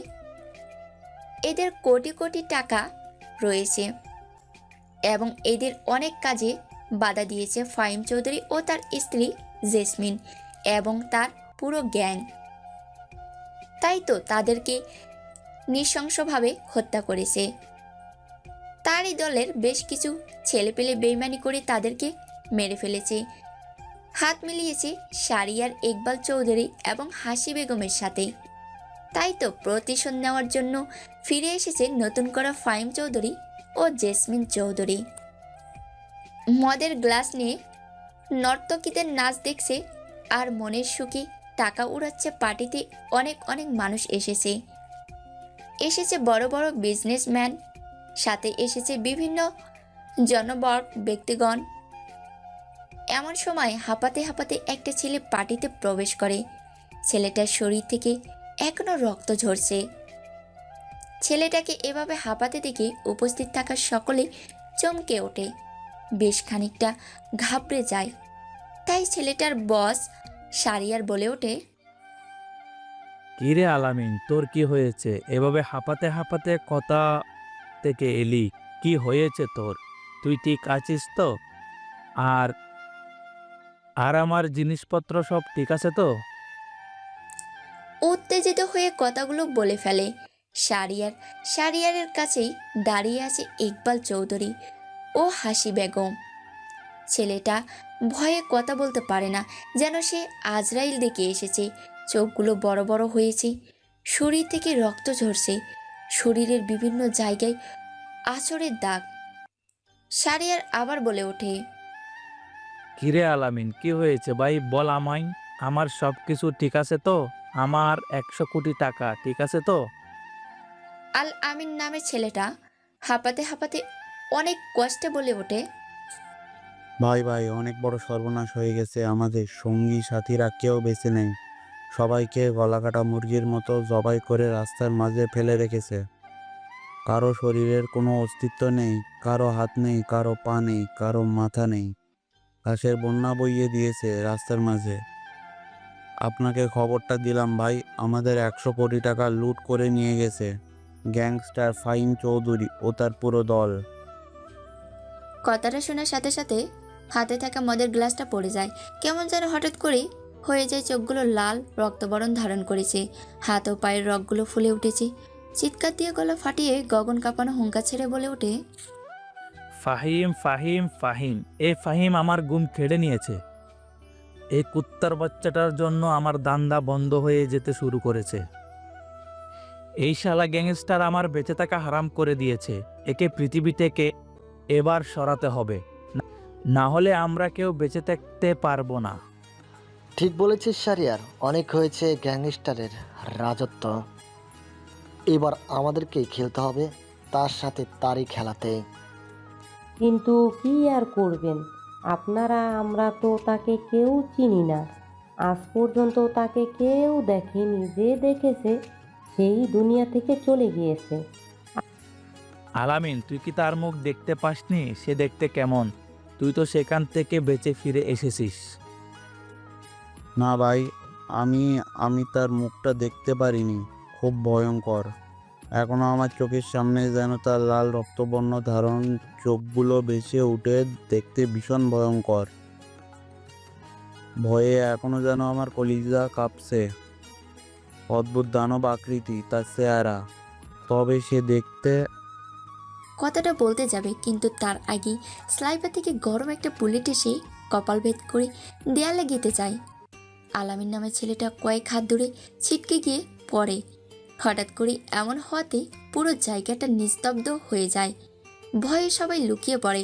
সবার কলিজার পানি শুকিয়ে গেছে। সবাই দূর থেকে লুকিয়ে সবটা দেখছে। বেশ কিছু সময় এভাবে নীরবতায় কেটে যায়। নীরবতা ভেঙে সবাই বেরিয়ে আসে, দেখে আলামিনের নিথর দেহটা পড়ে আসে। সবাই খোঁজাখুঁজি করে কিন্তু কাউকে দেখতে পায় না। শারিয়ার বলে ওঠে, এই ফাহিম গ্যাংস্টার খুব চালাক এবং চতুর একজন ব্যক্তি। একে ধরতে হলে তারই খেলাতে, তারই সাথে খেলতে হবে। সবচেয়ে তার কাছের জনপ্রিয় এমন বিশ্বাসের লোকদের আমাদের যে করে হোক হাতে করতে হবে, তবে আমরা এই গ্যাংস্টারকে পৃথিবীর থেকে সরিয়ে দিতে পারবো। আমরা তার আপনজনকে চিনব কিভাবে? তাছাড়া তারা যে আমাদের সাথে হাত মিলাবে, এটার কি গ্যারান্টি আছে? হাসি বেগম, টাকা টাকা টাকা এমন একটা জিনিস যেটা মানুষকে অন্ধ করে দেয়। আর লোভ এমন একটা জিনিস যেটা মানুষকে হিংস্র বানিয়ে দেয়। চারদিকে আমি আমার লোকদের খোঁজাখুঁজির জন্য পাঠিয়ে দিচ্ছি। আপনারাও আপনাদের মতো খোঁজ খবর নেন। ঠিক আছে, আমরা খোঁজ খবর নিচ্ছি, আপনি আপনার মতো খোঁজ খবর চালান। এমনকি খুব সাবধানে থাকতে হবে, কেননা বিপদ আমাদেরও আছে। কথাটা বলে বেরিয়ে যায়। সবাই শারিয়ার ভীষণ রেগে আসে। সে যে করেই হোক প্রতিশোধ নেবে। এভাবে দেখতে দেখতে 2 দিন কেটে যায়। এই 2 দিনে অনেক মিশনে গিয়েছে, অনেক জায়গায় খুন করেছে, অনেক ফ্যাক্টরি আগুনে জ্বালিয়ে দিয়েছে। চলুন তাহলে টিভির স্ক্রিনের সাংবাদিক কি বলছে শুনে আসি। একের পর এক ধামাকা হচ্ছে বাংলাদেশের যশোর শহরে। যশোর শহরে রূপ পাল্টে দিয়েছে। পাওয়া যাচ্ছে একের পর এক লাশ, তাও আবার আন্ডারওয়ার্ল্ডে ক্রিমিনালদের, পাওয়া যাচ্ছে বিভিন্ন অসাধু ব্যবসায়ীদের। লাশের পাশেই পাওয়া যাচ্ছে গ্যাংস্টার ফাহিম ও তার গ্যাংয়ের পরিচয়পত্র। সরকারকে কিছু টাকা ট্যাক্স দিয়ে বাকি টাকা নিয়ে উধাও হয়ে যাচ্ছে এই গ্যাংস্টার। তবে সরকারকে ট্যাক্স দিতে ভুলে যায় না এই মাফিয়া গ্যাংস্টার। দেশ ও দেশের মানুষের প্রতি সহানুভূতি রেখে একের পর এক কুখ্যাত ক্রাইম করেই চলেছে এই সন্ত্রাসী ফাহিম গ্যাংস্টার, যার অস্তিত্ব, যার পরিচয়, যাকে আজ পর্যন্ত কেউ দেখেইনি।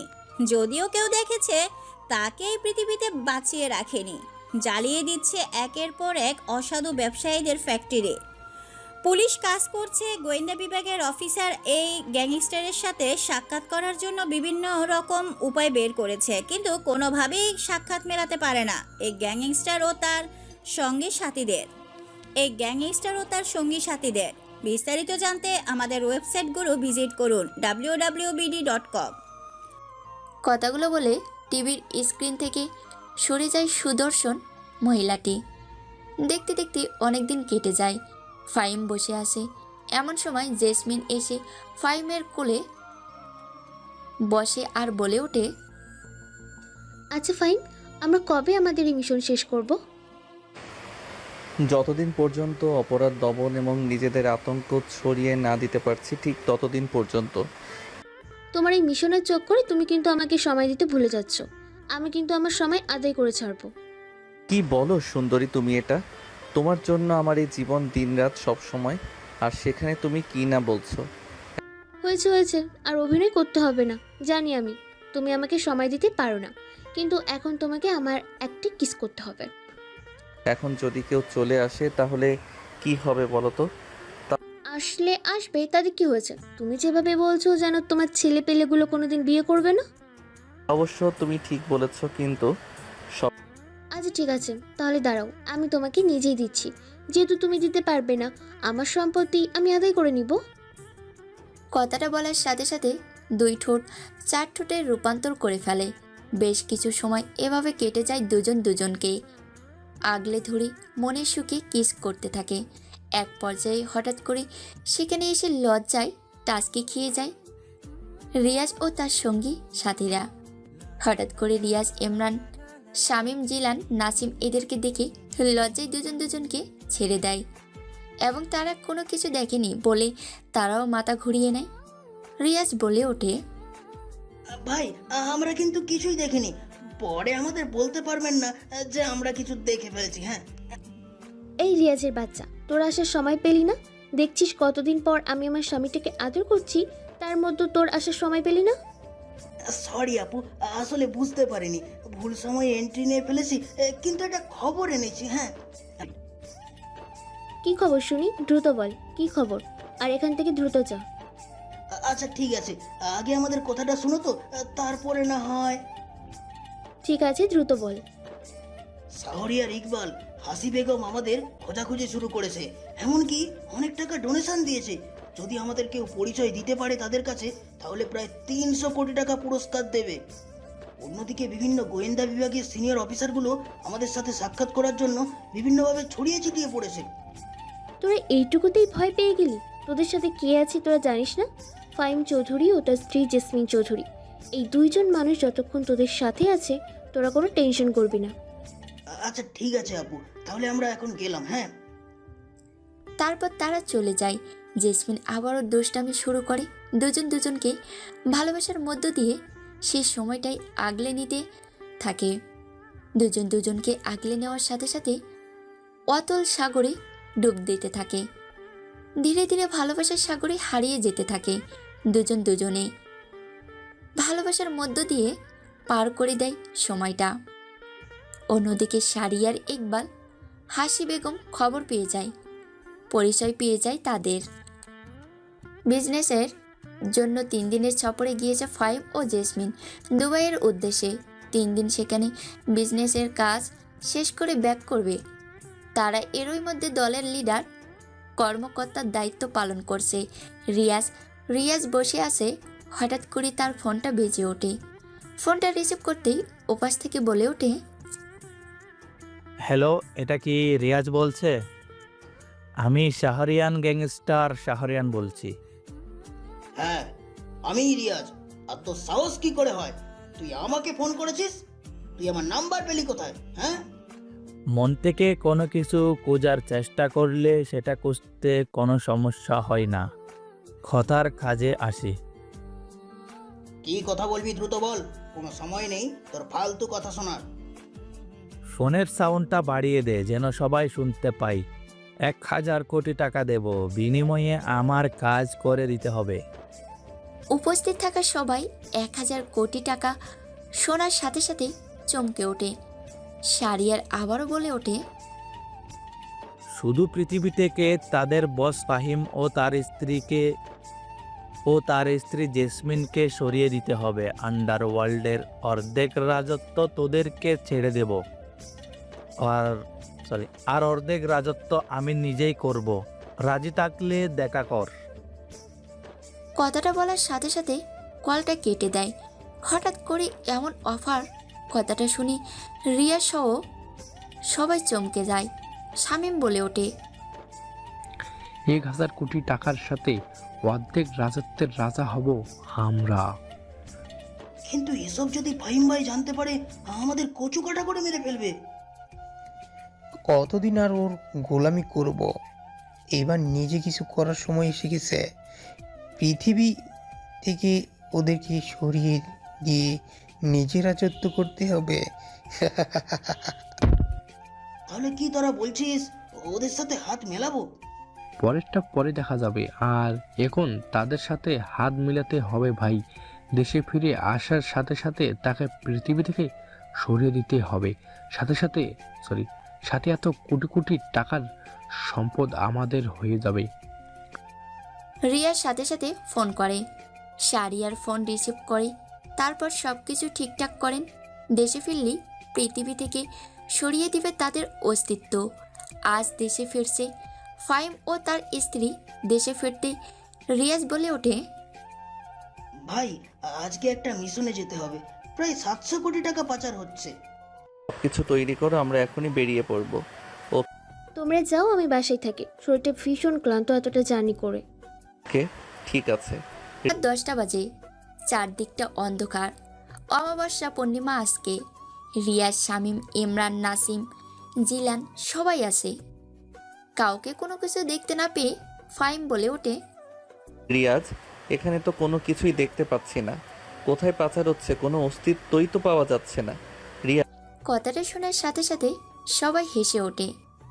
তাদের এই হাসি দেখে বেশ খানিকটা বিচলিত হয়ে যায় ফাহিম। তাই বলে ওঠে, রিয়াজ, তোরা হাসছিস কেন? আমার কাছে সময় নেই, শরীরটা ক্লান্ত।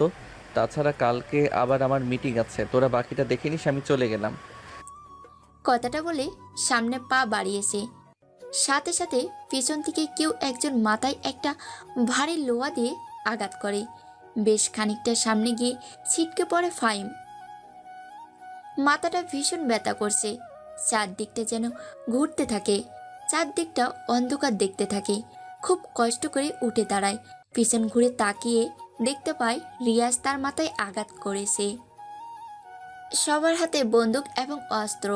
ফাহিম বলে ওঠে, তোরা আমাকে মারলি, কি হয়েছে তোদের? তোদের সাহস হয় কি করে আমার গায়ে হাত দেওয়ার? তোরা কি ভুলে গেছিস আমি কে? সরি ভাই, তোমার সাথে বিশ্বাসঘাতকতা করার জন্য। তোমাকে মরতে হবে এখন। তোমাকে মিথ্যা বলে আমরা এখানে নিয়ে এসেছি ভাই। ফাহিম কিছু বলতে যাবে, তার আগেই পরপর বেশ কয়েকটা গরম বুলেট এসে হাত ও পায়ে লাগে। সাথে সাথে মাটিতে পড়ে যায় ফাহিম। সবাই হাসতে থাকে। ফাহিম বলে ওঠে, তার মানে তোরা আমাদের সাথে বিশ্বাসঘাতকতা করেছিস। তোরা ভুলে যাচ্ছিস বিশ্বাসঘাতকতা করার শাস্তি কিন্তু খুব ভয়ঙ্কর, আমি দিয়ে থাকি। ভাই, তুমি তো বেঁচে থাকবে না, সব প্রতিশোধ নিবে কি করে? মরার জন্য তৈরি হও। আর হ্যাঁ, তোমাকে মারার জন্য নিজে কে আসছে তা দেখে নাও। কথাটা বলার সাথে সাথে পরপর তিনটা দামি গাড়ি এসে তাদের সামনে থামে। গাড়িগুলোর ভিতর থেকে বেরিয়ে আসে 3 জন ব্যক্তি। প্রচণ্ড শরীরটা ক্লান্ত, তারপর মাথায় আঘাত এবং গুলি খাওয়ার কারণে চারদিকটা ঝাপসা ঝাপসা দেখতে শুরু করেছে। ফাহিম সামনে তাকিয়ে দেখতে পায় তার সামনে 3 জন দাঁড়িয়ে আছে। তাদের মধ্যে শারিয়ার ইকবাল, হাসি বেগম। শারিয়ার বলে ওঠে, তুই আমার অনেক ক্ষতি করেছিস। আজকে তোকে মেরে আমি আমার সেই ক্ষতিপূরণটা উসুল করে নেব। বিশ্বাসঘাতকতা, এই ফাহিমের সাথে বিশ্বাসঘাতকতা কাউকে ছাড়বো না। সবাইকে এক এক করে মৃত্যুর থেকে ভয়ঙ্কর মৃত্যু দিয়ে মারবো। সেই সময়টা তুই কখনো পাবি না। তার আগেই তোর সময়টা আমি শেষ করে দেব। তোরা ভুলে যাচ্ছিস আমার ভালোবাসার জাসমিন এখনো বেঁচে আছে। ও খবর পেলে তোদেরকে ভয়ঙ্কর মৃত্যু দিয়ে মারবে। তুই কি ভেবেছিস তোর ভালোবাসার মানুষটাকে এখনো বাঁচিয়ে রেখেছি? কে আছিস? জেসমিনের লাশটাকে বের করে আন। জেসমিন এখনো মরেনি, শরীর থেকে রক্ত পড়ছে। জেসমিনকেও আত্মহত্যা করে ফেলেছে। তারপর তারা জেসমিনকে নিয়ে ফাহিমের সামনে ফেলে দেয়। ফাহিম আর জেসমিন দুজনকে দেখে কান্না করে ফেলে, কারণ তাদের অবস্থা খুব খারাপ। রিয়াজ বলে ওঠে, ভাই সময় লস করে লাভ নেই, যেহেতু তাদের মরতেই হবে তাহলে দ্রুত মেরে ফেলে এখান থেকে চলে গেলেই সমস্যার সমাধান হবে। ফাহিম আর জেসমিন দুজনকে আগলে ধরে, খুব কষ্ট করে দুজনকে কোনো রকম জড়িয়ে ধরে হাঁটাচলা করতে পারে না।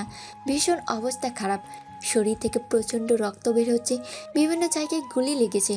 ফাহিম কোনো কিছু বলতে যাবে, হঠাৎ করে পরপর বেশ কয়েকজন একই সাথে ধারালো ছুরি তাদের পেটে ঢুকিয়ে দেয়। এতজন মিলে ছুরির আঘাত করেছে যে পেটে থাকা সমস্ত জিনিস বেরিয়ে এসেছে। রক্তাক্ত শরীর নিয়ে পড়ে আসে তারা। জেসমিন আর ফাহিম বলে ওঠে, বেঁচে থাকলে তোদের সাথে খেলার ময়দানে দেখা হবে। প্রতিশোধ নিতে ফিরে আসবো, খুব ভয়ঙ্করভাবে তোদেরকে শাস্তি দেব। শালা জানোয়ার, ফাহিমের লাশটা গাড়িতে তুলে গঙ্গা নদীতে ফেলে দিয়ে আই। সবাই মিলে তার লাশটাকে গাড়িতে তুলে যখনই পেছন থেকে জেসমিনের লাশটা নিতে যাবে, তখনই দেখে জেসমিনের লাশটা সেখানে নাই। সবাই অবাক হয়ে যায়, অনেক খোঁজাখুঁজি করে কিন্তু জেসমিনের লাশটা কোথাও পায় না। অবশেষে তারা কোনো কিছু ভাবনা চিন্তা না করে সেখান থেকে বেরিয়ে যায়। তারপর সে গঙ্গা নদীতে ফেলে দেয় তাদের লাশটা। এই ছিল সেই ভয়ঙ্কর অতীত। বর্তমানে লাশগুলো ফেলে দিয়ে চলে যায়। সকালবেলা মানুষজন ঘোরাঘুরি করছে, ছোটাছুটি করছে। এমন সময় মানুষের চোখ যায় সেই দুটো লাশের দিকে। রাস্তার মাঝে কোনো কিছু পড়ে থাকতে দেখে সবাই সেখানে ভিড় জমায়। এক পর্যায়ে দেখে রাস্তার পাশে খুব নৃশংসভাবে হত্যা করে গেছে। জিলানের লাশটাকে ফেলে গেছে রাস্তার উপরে। লাশের টুকরোগুলো দেখে মানুষের ভয়ে আতঙ্ক শুরু হয়ে যায়। দ্রুত পুলিশকে ফোন করে, পুলিশ চলে আসে। ইন্সপেক্টর মাইশা শ্রাবন্তী এসে হাজির হয়, তারপর তদন্ত করতে থাকে। এক পর্যায়ে সাংবাদিক এসে বলে ওঠে, ম্যাম, রাস্তার মাঝে নৃশংসভাবে খুন করে গেছে একটা ছেলেকে। ছেলেটার পরিচয় কি, আর কেই বা তাকে হত্যা করেছে, এর সাথে কে কে জড়িত আছে, আমাদের বিস্তারিত দর্শকদের জানান। কোনো কিছু তথ্য নিয়ে বেশ চিন্তায় ছিল ইন্সপেক্টর মাইশা ও শ্রাবন্তী। এমন সময় সাংবাদিকের বলা কথাগুলো শুনি পিছন ঘুরে বলে ওঠে, দেখুন, তদন্ত চলছে, তবে এটুকু বলে রাখতে পারি, এটা প্রতিশোধ নেয়ার জন্য ছেলেটাকে খুন করা হয়েছে। প্রতিশোধ? কী ধরনের প্রতিশোধ? আর ছেলেটার পরিচয় কি? দেখুন, আমরা সন্দেহ করছি এটা গ্যাংস্টার ফাহিম চৌধুরী ও তার স্ত্রীর কাজ। তারা মরেনি, তারা বেঁচে আছে এবং ফিরে এসেছে। লাশের পাশে এই চিঠি এবং সাউন্ড বক্স পেয়েছি, যেখানে নিজের কণ্ঠে তারা বলেছে যে আমরা ফিরে এসেছি। এবং এই ছেলেটার নাম হচ্ছে জিলান। জিলান হচ্ছে তাদেরই দলের একজন সদস্য, তাও আবার খুব বিশ্বস্ত, যারা বেইমানি করেছিল তাদের সাথে। হয়তো এই ছেলেটাও তাদের সাথে জড়িত ছিল, যার জন্য ফিরে এসে তারা প্রতিশোধ নিত। এরপর এক এক করে তদন্ত করতে থাকে। অন্যদিকে আরেকটা লাশ পায়, সেখানেও তারা যায়। সেখানে গিয়েও তদন্ত করতে থাকে। একইভাবে, একই নিয়মে, একই স্টাইলে খুন করেছে, ঠিক আগে যেভাবে মানুষকে খুন করে রাস্তার মাঝে ফেলে যেত। সেখানে স্পষ্ট চিঠিতে ফাহিম বলে ওঠে, ফিরে এসেছি প্রতিশোধ নিব বলে, তৈরি হয়ে থাক আমার সামনে নিজেদের হাজির করতে। চিঠিটাকে এবং লাশের ভিতর থেকে বেশি আসা কণ্ঠস্বর শুনে সবাই আতঙ্কে পড়ে যায়, কেননা এ তো গ্যাংস্টার ফাহিম। সবাই বিশ্বাস করতে শুরু করেছে ফাহিম এখনও মরেনি, বেঁচে আছে, আবার ফিরে এসেছে নতুন করে। লাশগুলোকে নিয়ে চলে যাওয়া হয়, লাশগুলোকে রেখে দেওয়া হয় ফরেনসিক ল্যাবরেটরিতে। মুহূর্তের মধ্যে খবরটা ভাইরাল হয়ে যায়, ছড়িয়ে পড়ে চারিদিকে। আতঙ্কে আছে রিয়াজ, শামীম, ইমরান, ইকবাল, শারিয়ার, হাসি বেগম। সবাই একটা মিটিং বসিয়েছে। রিয়াজ বলে ওঠে, হঠাৎ করে 6 মাস পরে কোথা থেকে ফিরে এলো ফাহিম ভাই? আমার তো বিশ্বাসই হচ্ছে না যে ফাহিম ভাই বেঁচে ফিরেছে। আমিও বিশ্বাস করতে পারছি না, কেননা আমরা তো নিজের হাতে তাকে গঙ্গা নদীতে ফেলে দিয়েছিলাম। পানির এত স্রোত এবং অন্ধকারের কোথায় সে হারিয়ে গেছে, সেখান থেকে কি করে মানুষ ফিরে আসতে পারে? নাসিম ঠিক বলেছিলাম যে একদিন ফিরে আসবে, হয়তো প্রতিশোধ নেওয়ার জন্য। ফাহিম ভাই তাই তো আজকে ফিরে এসেছে। এখন আমাদের কি হবে? চুপ বেটা, তোরা এত ভয় পাচ্ছিস কেন? তোদের সাথে আমি আছি। আন্ডারওয়ার্ল্ডের বর্তমান রাজা আমি। আমি থাকতে তোদের ভয় কিসের? আন্ডারওয়ার্ল্ডের বাকি ক্রিমিনালদের সাথে কথা বলছি। দেখো ভাই শারিয়ার, তুমি মুখে যাই বলো না কেন, তোমার চেয়ে হিংস্র হচ্ছে ফাহিম। ফাইন ফিরে এসেছে মানে আতঙ্ক শুরু করে দেবে। পাওয়া যাবে একের পর এক লাশ। আমি তো এখনো নিজের কানকে বিশ্বাস করতে পারছি না যে লাশের ভেতর থেকে ভেসে আসছে ফাহিমের কণ্ঠ, সাথে তার স্ত্রী, এবং চিঠিটা নাকি আমাদেরকে হুমকি। আমার তো সন্দেহ হচ্ছে যে ফাহিম ভাই আদৌ বেঁচে আছে কিনা। হয়তোবা কেউ আমাদেরকে ভয় দেখানোর জন্য এসব করছে। রিয়াজ, এটা তুই কি বলছিস? ফাহিম ভাই যেভাবে মানুষকে হত্যা করে ঠিক একইভাবে হত্যা করেছে নাসিমকে? তার থেকেও বড় কথা হচ্ছে জিলানকে হত্যা করেছে তার স্ত্রী, আর আমরা কিন্তু জাসমিন আপুর লাশটি খুঁজে পাইনি। তুই একদম ঠিক বলেছিস ইমরান। ফাহিম বেঁচে না থাকলেও তার স্ত্রী জেসমিন বেঁচে আছে। হয়তোবা সেই প্রতিশোধ নিচ্ছে। এখন বাবার বিষয় হচ্ছে আমরা তাদের চিনব কি করে, কেননা তারা তো আগের থেকে অনেক সতর্ক হয়ে গেছে। আমি বলি কি, আমরা সবাই মিলে আন্ডারওয়ার্ল্ডে লুকিয়ে পড়ি, সবাই আন্ডারগ্রাউন্ডে চলে যাই, কিছুদিন আন্ডারগ্রাউন্ডে থেকে আবার ব্যাক করব আন্ডারওয়ার্ল্ডে। আমি থাকতে তোমরা এত ভয় পাচ্ছ কেন? আমি দেখছি বিষয়টা।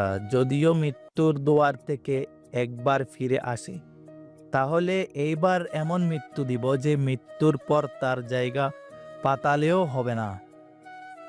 কথাটা বলে তারপর তারা এক এক করে সবাই মিলে বেরিয়ে পড়ে আপন আপন নিজ কাজে, নিজ কর্মস্থলে এবং নিজেদের গন্তব্যে।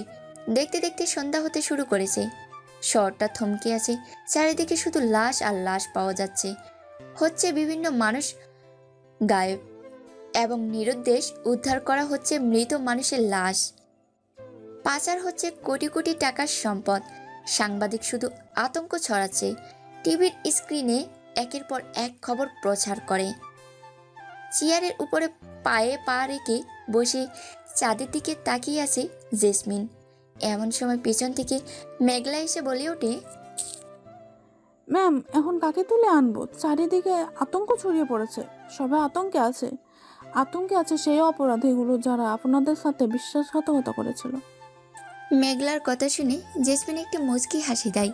তারপর জেসমিন মুচকি হেসে বলে ওঠে, শুধু তুলে আনলে হবে না, প্রত্যেকটাকে তুলে আনতে হবে এবং কঠিন ভয়াবহ শাস্তি দিয়ে মারতে হবে। আজকে টিভিতে একটা সংবাদ দেখেছেন? টিভিতে কিন্তু বলেছিল সাংবাদিকরা যে ফাহিম ভাইয়ের মতো কেউ বা কারা নাসিমকে মেরে ফেলেছে এবং লাশের ভেতর থেকে ফাহিম ভাইয়ের কণ্ঠ ভেসে এসেছে। সাথে একটা চিঠিতে ফাহিম ভাইয়ের লেখা এবং ফাহিম ভাইয়ের কণ্ঠে পাওয়া গেছে যে তিনি নাকি ফিরে এসেছেন। দেখেছি মেঘলা, দেখেছি, তাই তো চিন্তায় আছি। যদি সে বেঁচে আছে তো আছিটা কোথায়? আমার সাথে দেখা করছে না কেন? সে কি জানে যে আমি বেঁচে আছি? সে কি আমার অস্তিত্ব অনুভব করে এই শহরে? সে কি বুঝতে পারে যে আমিও বেঁচে আছি এই শহরে? তুমি খোঁজ খবর নাও যে তার নতুন ডেরা কোথায়, তাকে কোথায় পাওয়া যাবে। ঠিক আছে ম্যাম, আমি দেখছি বিষয়টা। অন্যদিকে ল্যাপটপে বসে এক এক করে সমস্ত কিছু দেখছে তার গ্যাংয়ের বর্তমান লিডার এবং গ্যাংটা পরিচালনা করছে কে, সেটা ল্যাপটপে বসে সবটাই দেখছে ফাহিম। এমন সময় সুমন এসে বলে ওঠে, ভাই, আপু এখনো বেঁচে আছে, এটা আমি বিশ্বাস করি। কেননা জেসমিন আপু কালকে একটা মার্ডার করেছে। জিলানকে পুলিশ এবং সাংবাদিক বলছে জেসমিন আপু এখনো বেঁচে আছে। খবরটা নিশ্চয়ই আপনিও দেখেছেন। হ্যাঁ, খবরটা তো আমি দেখেছি, কিন্তু এখনও আমি বিশ্বাস করতে পারছি না যে সে কি বেঁচে আছে। হয়তোবা আছে, কিন্তু সে কি জানে আমিও যে বেঁচে আছি? তুমি এক কাজ করো, তার সমস্ত নতুন জায়গাগুলোর খোঁজ খবর করো, আমাদের যত ছেলেপেলে আছে সবাইকে লাগিয়ে দাও। যে করেই হোক তার সাথে আমাকে দেখা করতে হবে। ঠিক আছে ভাই, কাজ হয়ে যাবে, আপনি কোনো চিন্তা করবেন না। আর হ্যাঁ, আমার ইমরানকে তুলে আনার চেষ্টা করছি। শুধু তুলে নিয়ে আসলে হবে না, ওকে অত্যাচার করতে করতে আমার এখানে নিয়ে আসবি। ওর মৃত্যুটা হবে ভয়ঙ্কর মৃত্যু। ওকে ঠিক আছে ভাই, কাজ হয়ে যাবে। তারপর বেরিয়ে পড়ে সুমন। অন্যদিকে বেরিয়ে পড়ে মেঘলা শামীমকে তুলে নিয়ে যাওয়ার জন্য। অন্যদিকে খোঁজাখুঁজি করতে থাকে ফাহিম ও জেসমিনের লোকেরা। একে অপরকে দেখতে দেখতে গভীর রাতে পরিণত হয়। বাড়ির ভিতরে বসে আছে দুইজন। তারা কিন্তু সবাই আলাদা আলাদা থাকে। রিয়াজ থাকে তার নিজের বাড়িতে, শামীম থাকে নিজের বাড়িতে, ইমরান থাকে নিজের বাড়িতে, শারিয়ার, ইকবাল, হাসি বেগম তারাও আলাদা থাকে। এক এক করে প্রায় বেশ কয়েকজন ইমরানের বাড়িতে প্রবেশ করে। ইমরান হঠাৎ করে পায়ের শব্দ শুনতে পেয়ে বেশ খানিকটা ভয় পেয়ে যায়। তাই সে ভয়ে কি করবে বুঝতে পারে না। সিসিটিভি ক্যামেরার কাছে গিয়ে এতগুলো কালো মুখোশধারী লোককে দেখে চমকে ওঠে। হঠাৎ এতগুলো লোকগুলো দরজা ভেঙে ভিতরে প্রবেশ করে। ইমরান যখনই পালাতে যাবে তখনই বেশ কয়েকটা গুলি তার পায়ে লাগে, সাথে সাথে সিঁড়ি থেকে পড়ে যায়। তারপর লোকগুলো কোনো কথা ছাড়াই ইমরানকে তুলে নিয়ে আসে। অন্যদিকে শামীম সবেমাত্র ঘুমাতে যাবে, এমন সময় হঠাৎ করে ঘরের দরজা ভেঙে রুমের ভিতর প্রবেশ করে বেশ কয়েকজন কালো মুখোশধারী লোক। শামীম কোনো কিছু বলে ওঠার আগেই বন্দুকের পিছনের হাতল দিয়ে মাথায় আঘাত করার সাথে সাথে জ্ঞান হারিয়ে ফেলে। শামীম তারপর তাদেরকে নিয়ে চলে যায়। তাদের গন্তব্যে দুইজন দুই জায়গায় অজ্ঞান হয়ে পড়ে আছে। আগন্তত দুইজন ছেলের সামনে পায়ে পা রেখে বসে আছে। হ্যাঁ, ইমরানকে তুলে এনেছি। ফাহিম শামীমকে তুলে নিয়ে গেছে জেসমিন। ওর মুখে ঠান্ডা পানি ছিটা দে। সেটা দেওয়ার সাথে সাথে জ্ঞান ফিরে আসে। মিটমিট করে চোখ খুলে ইমরান ফাহিমকে দেখার সাথে সাথে চমকে ওঠে। কোনো কিছু বলতে যাবে তার আগেই মুখের ভিতর থেকে জিওবাটাকে প্লাস দিয়ে বের করে এনে কেটে ফেলে। সাথে সুচ আর সুতা দিয়ে একের পর এক ঠোঁটগুলোকে সেলাই করতে থাকে। পাগলা কুত্তার মতো লাপালাপি করতে থাকে ইমরান, ব্যথায় ছটপট করতে থাকে। সবশেষে ফাহিম বলে ওঠে, তোরা সবটা জানা সত্ত্বেও আমার সাথে বিশ্বাসঘাতকতা করেছিস, এর পরিণাম তো ভয়াবহ হবে। কোনো কিছু বলার সময় নেই, শুধু সময় এসেছে প্রতিশোধ নেওয়ার। কথাটা বলার সাথে সাথে চোখের ইশারা দেয় সুমন ও তার বাকি ছেলেপেলেদের। তারা এসে ইমরানকে ল্যাংটা করে ফেলে। তারপর ফাহিম একটা ধারালো চাকু নিয়ে শরীরের বেশ কয়েক জায়গায় ক্ষত সৃষ্টি করে দেয়। গলগল করে রক্ত বের হতে থাকে। এরপর ফাহিমকে একটা কাচের বাক্সে ফেলে দেয়, যেখানে আছে জলুক। এগুলো গ্রামের ছেলে মেয়েগুলো ভালো চিনবে, বর্ষাকালে কাদা পানিতে পাওয়া যায়। রক্ত খায় প্রচুর রক্ত। বাক্সের ভিতরে অসংখ্য জলুক সেখানে ছেড়ে দেয়। জলুকগুলো খেতে থাকে। এক এক করে ইমরানের শরীর থেকে রক্তগুলো। ইমরান এরকম ভয়ঙ্কর দৃশ্য এবং আর্তনাদ দেখে চিৎকার করতে থাকে।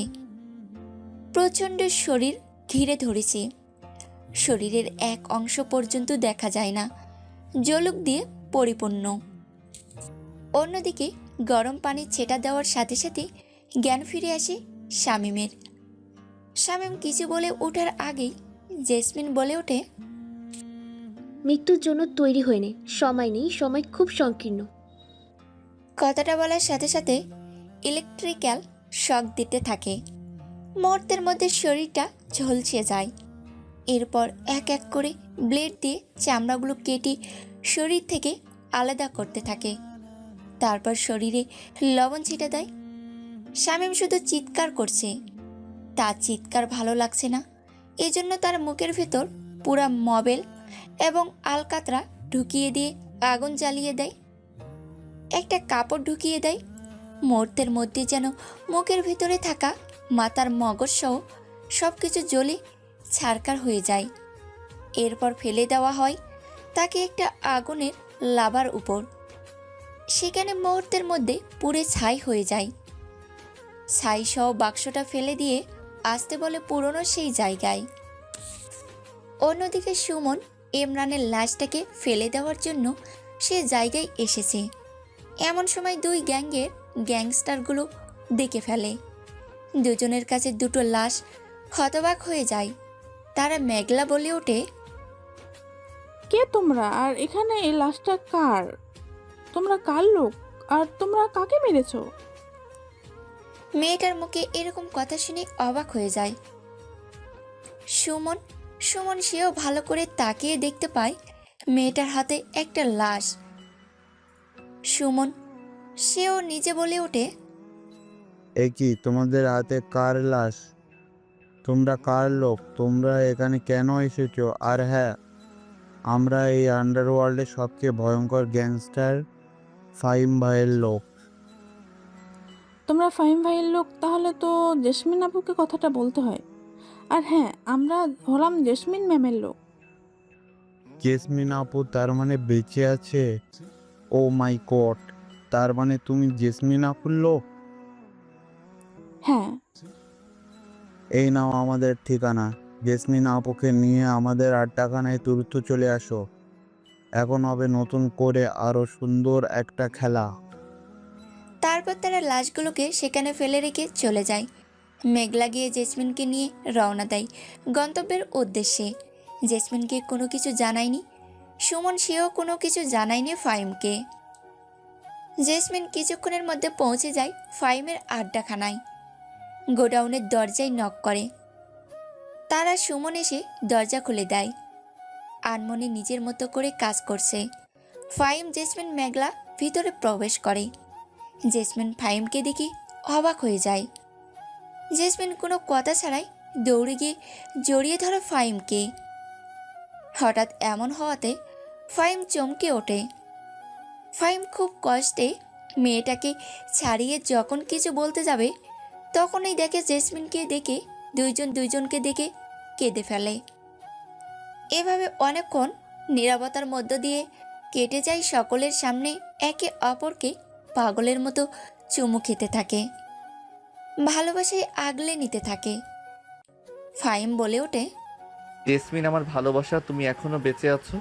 আমি নিজের চোখকে বিশ্বাস করতে পারছি না যে তুমি এখনো বেঁচে আছো। হ্যাঁ ফাহিম, আমি বেঁচে আছি। আর হ্যাঁ, আমরা আর কাঁদবো না। এখন আমাদের কাঁদার সময় না, এখন আমাদের সময়টা হচ্ছে প্রতিশোধ নেওয়ার। ঠিক বলেছ জেসমিন, তোমাকে আমি পেয়ে গেছি। এখন সবাইকে একসাথে তাদের বিশ্বাসঘাতকতার শাস্তি দেব। ফাহিম, জেসমিন ও তার পুরো গ্যাং প্ল্যান করতে থাকে কিভাবে মারবে তাদেরকে। দেখতে দেখতে সকাল হয়ে যায়। পরের দিন সকালে আবারও খবরটা ছড়িয়ে পড়ে রিয়াজ, শাহরিয়ার, ইকবাল, হাসি বেগম এবার সত্যি খুব আতঙ্কে আছে। রিয়াজ বলে ওঠে, সত্যি বলছি ভাই, ওরা বেঁচে আছে। এক এক করে আমাদের সকল সঙ্গীকে মেরে ফেলেছে এবং ফেলে রেখে গেছে ফাহিম ও জেসমিন তার পরিচয়। ঠিক বলেছ তোমরা। এখন আমারও মনে হচ্ছে এই শহর ছেড়ে শুধু নয়, এই দেশ ছেড়ে চলে যেতে হবে, নয়তো মৃত্যু আমাদের জন্য নিশ্চিত। আমি তো আগেই আমার ফ্লাইটের বুকিং করে রেখেছিলাম, শুধু তোমাদের অপেক্ষা করছিলাম। তোমরা না বললেও আজকে আমি ঠিকই পালিয়ে যেতাম। খুব সুন্দর কথা বললেন হাসি বেগম। আপনি খুব স্বার্থপর একজন মানুষ। সমস্ত টাকা এক জায়গায় করে কাজে লেগে পড়ি। তারপর তারা সবাই মিলে একসাথে সমস্ত টাকা পয়সা একত্রিত করতে থাকে। তারা চারজন মিলে আজকে নিজেদের প্রাইভেট প্লেন করে পালিয়ে যাবে আমেরিকা শহরে, যেখানে তারা সুরক্ষিত, যেখানে আছে আন্ডারওয়ার্ল্ডের বিভিন্ন অপরাধীরা লুকিয়ে। অন্যদিকে খোঁজ খবর পেয়ে যায় তাদের আড্ডাখানায়। দেখতে দেখতে সন্ধ্যা হয়ে যায়। 7টা বাজে। চারজন মিলে যখন ছেড়ে পালিয়ে যাবে তখনই বাড়ির ভিতর প্রবেশ করে কালো রঙের প্রায় 15 থেকে 20টি হাইস গাড়ি। গাড়িগুলো থেকে নেমে এসে সব কালো পোশাকধারী মুখোশ পরা মানুষ, সবার হাতে AK-47 এবং স্নাইপার। ওরা বাড়িটাকে চারদিক দিয়ে ঘিরে ধরে এরপর যখনই দরজা খুলে তারা কোটি কোটি টাকার গাড়ি নিয়ে পালিয়ে যাবে, তখনই দরজা খুলে সামনে তাকিয়ে দেখতে পায় অসংখ্য ছেলে পেলে, সাথে সামনে দাঁড়িয়ে আছে দুজন অচেনা মুখোশধারী ব্যক্তি। হঠাৎ করে এতজনকে দেখে তারা চারজন চমকে ওঠে। কোনো কিছু কথা ছাড়াই ঘরের দরজা যখনই বন্ধ করতে যাবে, তখনই দরজা ভেঙে ভিতরে প্রবেশ করে বেশ কয়েকজন। এতজনকে দেখে শারিয়ার বলে ওঠে, কে তোরা? তোরা আমাদের কবর পেলি কি করে? তোদের পরিচয় কি? এত তাড়াতাড়ি ভুলে গেলি? ফাহিম চৌধুরী ও তার স্ত্রী জেসমিন চৌধুরীকে সাক্ষাৎ না করে কোথায় যাচ্ছিস চলে? আমাদের এন্ট্রিটা কেমন লাগলো তোমাদের কাছে? বিনা দাওয়াতে নিমন্ত্রণে খেতে চলে এলাম তোমাদের কাছে। রিয়াজ দৌড়ে এসে ফাহিম আর জেসমিনের পা দুটো জড়িয়ে ধরে কান্না করতে থাকে। ভাইয়া আমাকে বেরো না, আমি ওটাই করেছি, ভুল করেছি। এই সাউরিয়ানের কথা শুনে তোমার সাথে বিশ্বাসঘাতকতা করেছি। এখানে কোটি কোটি টাকা আছে, সব কিছু তোমার, তবু আমাকে ছেড়ে দাও প্লিজ, প্লিজ ভাই। কথাটা শেষ করার আগেই শরীর থেকে মাথাটা আলাদা হয়ে যায়। শরীরটা একদিকে লাপালাপি করে, মাথাটা একদিকে লাপালাপি করে। এ দৃশ্য দেখে ভয়ে 3 হাত ধরে পিছিয়ে যায় তারা তিনজন মিলে। চোখের ইশারা দেওয়ার সাথে সাথে তাদেরকে চেয়ারের সাথে বেঁধে ফেলে। শারিয়ার বলে ওঠে, দেখ, আমি আমার ভুল স্বীকার করছি। তোর সাথে পাঙ্গা নিয়ে আমি ঠিক করিনি, আমাকে ছেড়ে দে। আজরাইল যখন কোনো মানুষকে মারতে যায়, কোনোদিন শুনেছিস যে মানুষটাকে না মেরে ফিরে গেছে? না। তাহলে আজকে তোরাও কেউ বাঁচবে না। কথাটা বলার সাথে সাথে তাদের তিনজনকে উলঙ্গ ন্যাংটা করে ফেলে। এরপর সমস্ত টাকা এবং তাদের তিনজনকে গাড়ির পিছনে বেঁধে রশির সাথে বেঁধে রাস্তার মাঝে ছেড়ে দেয়। তারপর ফুল স্পিডে গাড়িগুলো চালাতে থাকে রাস্তার উপরে। শরীরটা ঘষা খেয়ে শরীরের চামড়াগুলো মাংস সহ উপরে আসতে শুরু করেছে। শরীরের চামড়ার মাংস রক্তাক্ত সব খসে পড়তে শুরু করেছে। চিৎকার করতে থাকে, যেন চারিদিকে জড় বস্তুদের কাঁপিয়ে তুলেছে। এভাবে তারা যতক্ষণ বেঁচে ছিল, ঠিক ততক্ষণ ফুল স্পিডে গাড়িগুলোকে চালিয়ে রাস্তার মাঝে তাদের শরীর থেকে চামড়া, মাংস, রক্ত আলাদা করে ফেলে।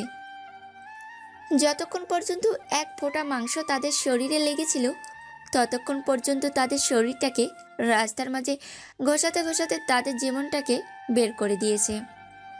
চারদিকে পুরো রাস্তা জুড়ে রক্ত, চামড়া এবং মাংসগুলো খসে পড়ে আসে। এভাবে তাদের মৃত লাশগুলোকে রাস্তার মাঝে ফেলে তারা চলে যায় তাদের নতুন জীবন পথ চলার নতুন গন্তব্যে। পরের দিন সকালে সাংবাদিক বলে ওঠে, অবশেষে সঠিক সিদ্ধান্তে এসে দাঁড়াতে পেরেছে আইন বাহিনী। বেঁচে আছে ফাহিম ও তার স্ত্রী জেসমিন চৌধুরী এবং অপরাধীদের শাস্তি দিয়েছে যারা তাদের সাথে বিশ্বাসঘাতকতা করেছিল। এবং লাশের পাশে চিঠিতে উল্লেখ করে গেছে, ফাহিম চৌধুরী ও তার স্ত্রী খুব শীঘ্রই বাংলাদেশের আইন শৃঙ্খলা কর্মকর্তা বাহিনীর সাথে দেখা করবে। তবে সেটা গোপনে, প্রকাশ্য নয়, যাতে কোনো মানুষ জানতে না পারে তাদের পরিচয়। শুধু জানতে পারবে আইন শৃঙ্খলার কয়েকজন কর্মকর্তার সদস্য। বিস্তারিত জানানো হবে নতুন কোনো খবরে। ধন্যবাদ সবাইকে। তারপর তারা চলে যায়। এভাবে দেখতে দেখতে বেকার হয়ে যায়। বিকেলে সবাই বসে আড্ডা দিচ্ছে। এমন সময় জেসমিন বলে ওঠে, মেঘলা, তোর আর সুমনের বিয়ের আজকে রাতেই আমরা ফাইনাল করেছি। ওদের রাতে বিয়ে শেষ করে পরের দিন সকালে আমরা সরকারের সাথে দেখা করে চলে যাব দুবাইয়ে, আর তোরা এ দেশে থেকে আমাদের গ্যাংটা পরিচালনা করবি। তারা হ্যাঁ সূচক জানায়। দেখতে দেখতে সন্ধ্যা হয়ে যায়। তাদের বিয়ে দেওয়া হয়। অনেক আয়োজন করা হয়েছিল।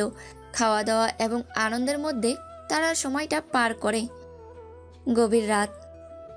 ঘরে বধূ বেশে বসে আছে মেঘলা। সুমন ভিতরে প্রবেশ করে। সুমন খুব ভালো করে দেখতে থাকে মেঘলাকে। মেঘলা বলে ওঠে, আমাদের চলার পথ সহজ হোক, সারা জীবন তোমার সঙ্গী হয়ে আমি থাকতে চাই। আমিও তোমাকে আমার জীবনসঙ্গী হিসেবে পেয়ে খুবই খুশি এবং আনন্দিত। আমাদের আগামী দিনের পথ চলাগুলো তোমাকে নিয়ে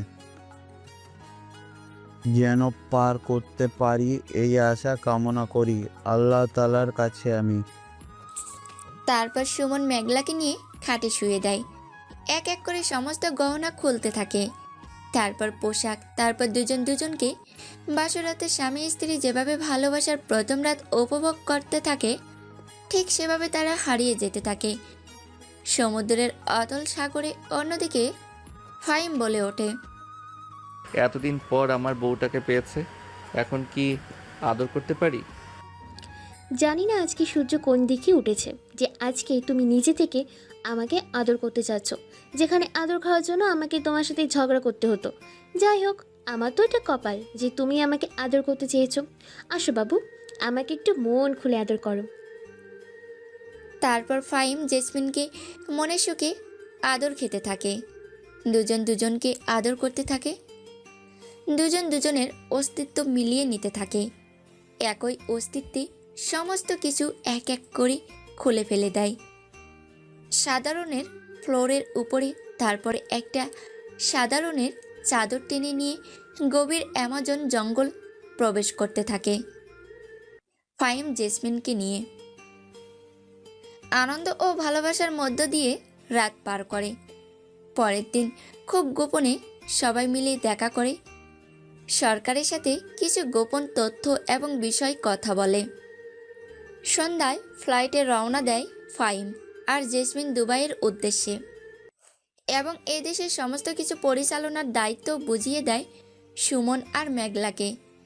ধীরে ধীরে তারা ব্যবসার সাথে গ্যাংটাকে পরিচালনা করতে থাকে এবং নিজেদের ভালোবাসার মানুষগুলোকে আগলে রেখে সামনের নতুন জীবন শুরু করতে থাকে। ভালোবাসার মধ্য দিয়ে গল্পটাকে এখানেই রেখে দিয়ে নতুন গল্পের আশা করে তোমাদের কাছ থেকে বিদায় নিচ্ছি, এবং তোমরা সবাই মিলে আমাদের ভালোবাসা দিও। আমরাও তোমাদের নতুন নতুন গল্প উপহার দেব। চ্যানেলটাকে সাবস্ক্রাইব করে সবাই পাশে থাকুন। ধন্যবাদ সবাইকে।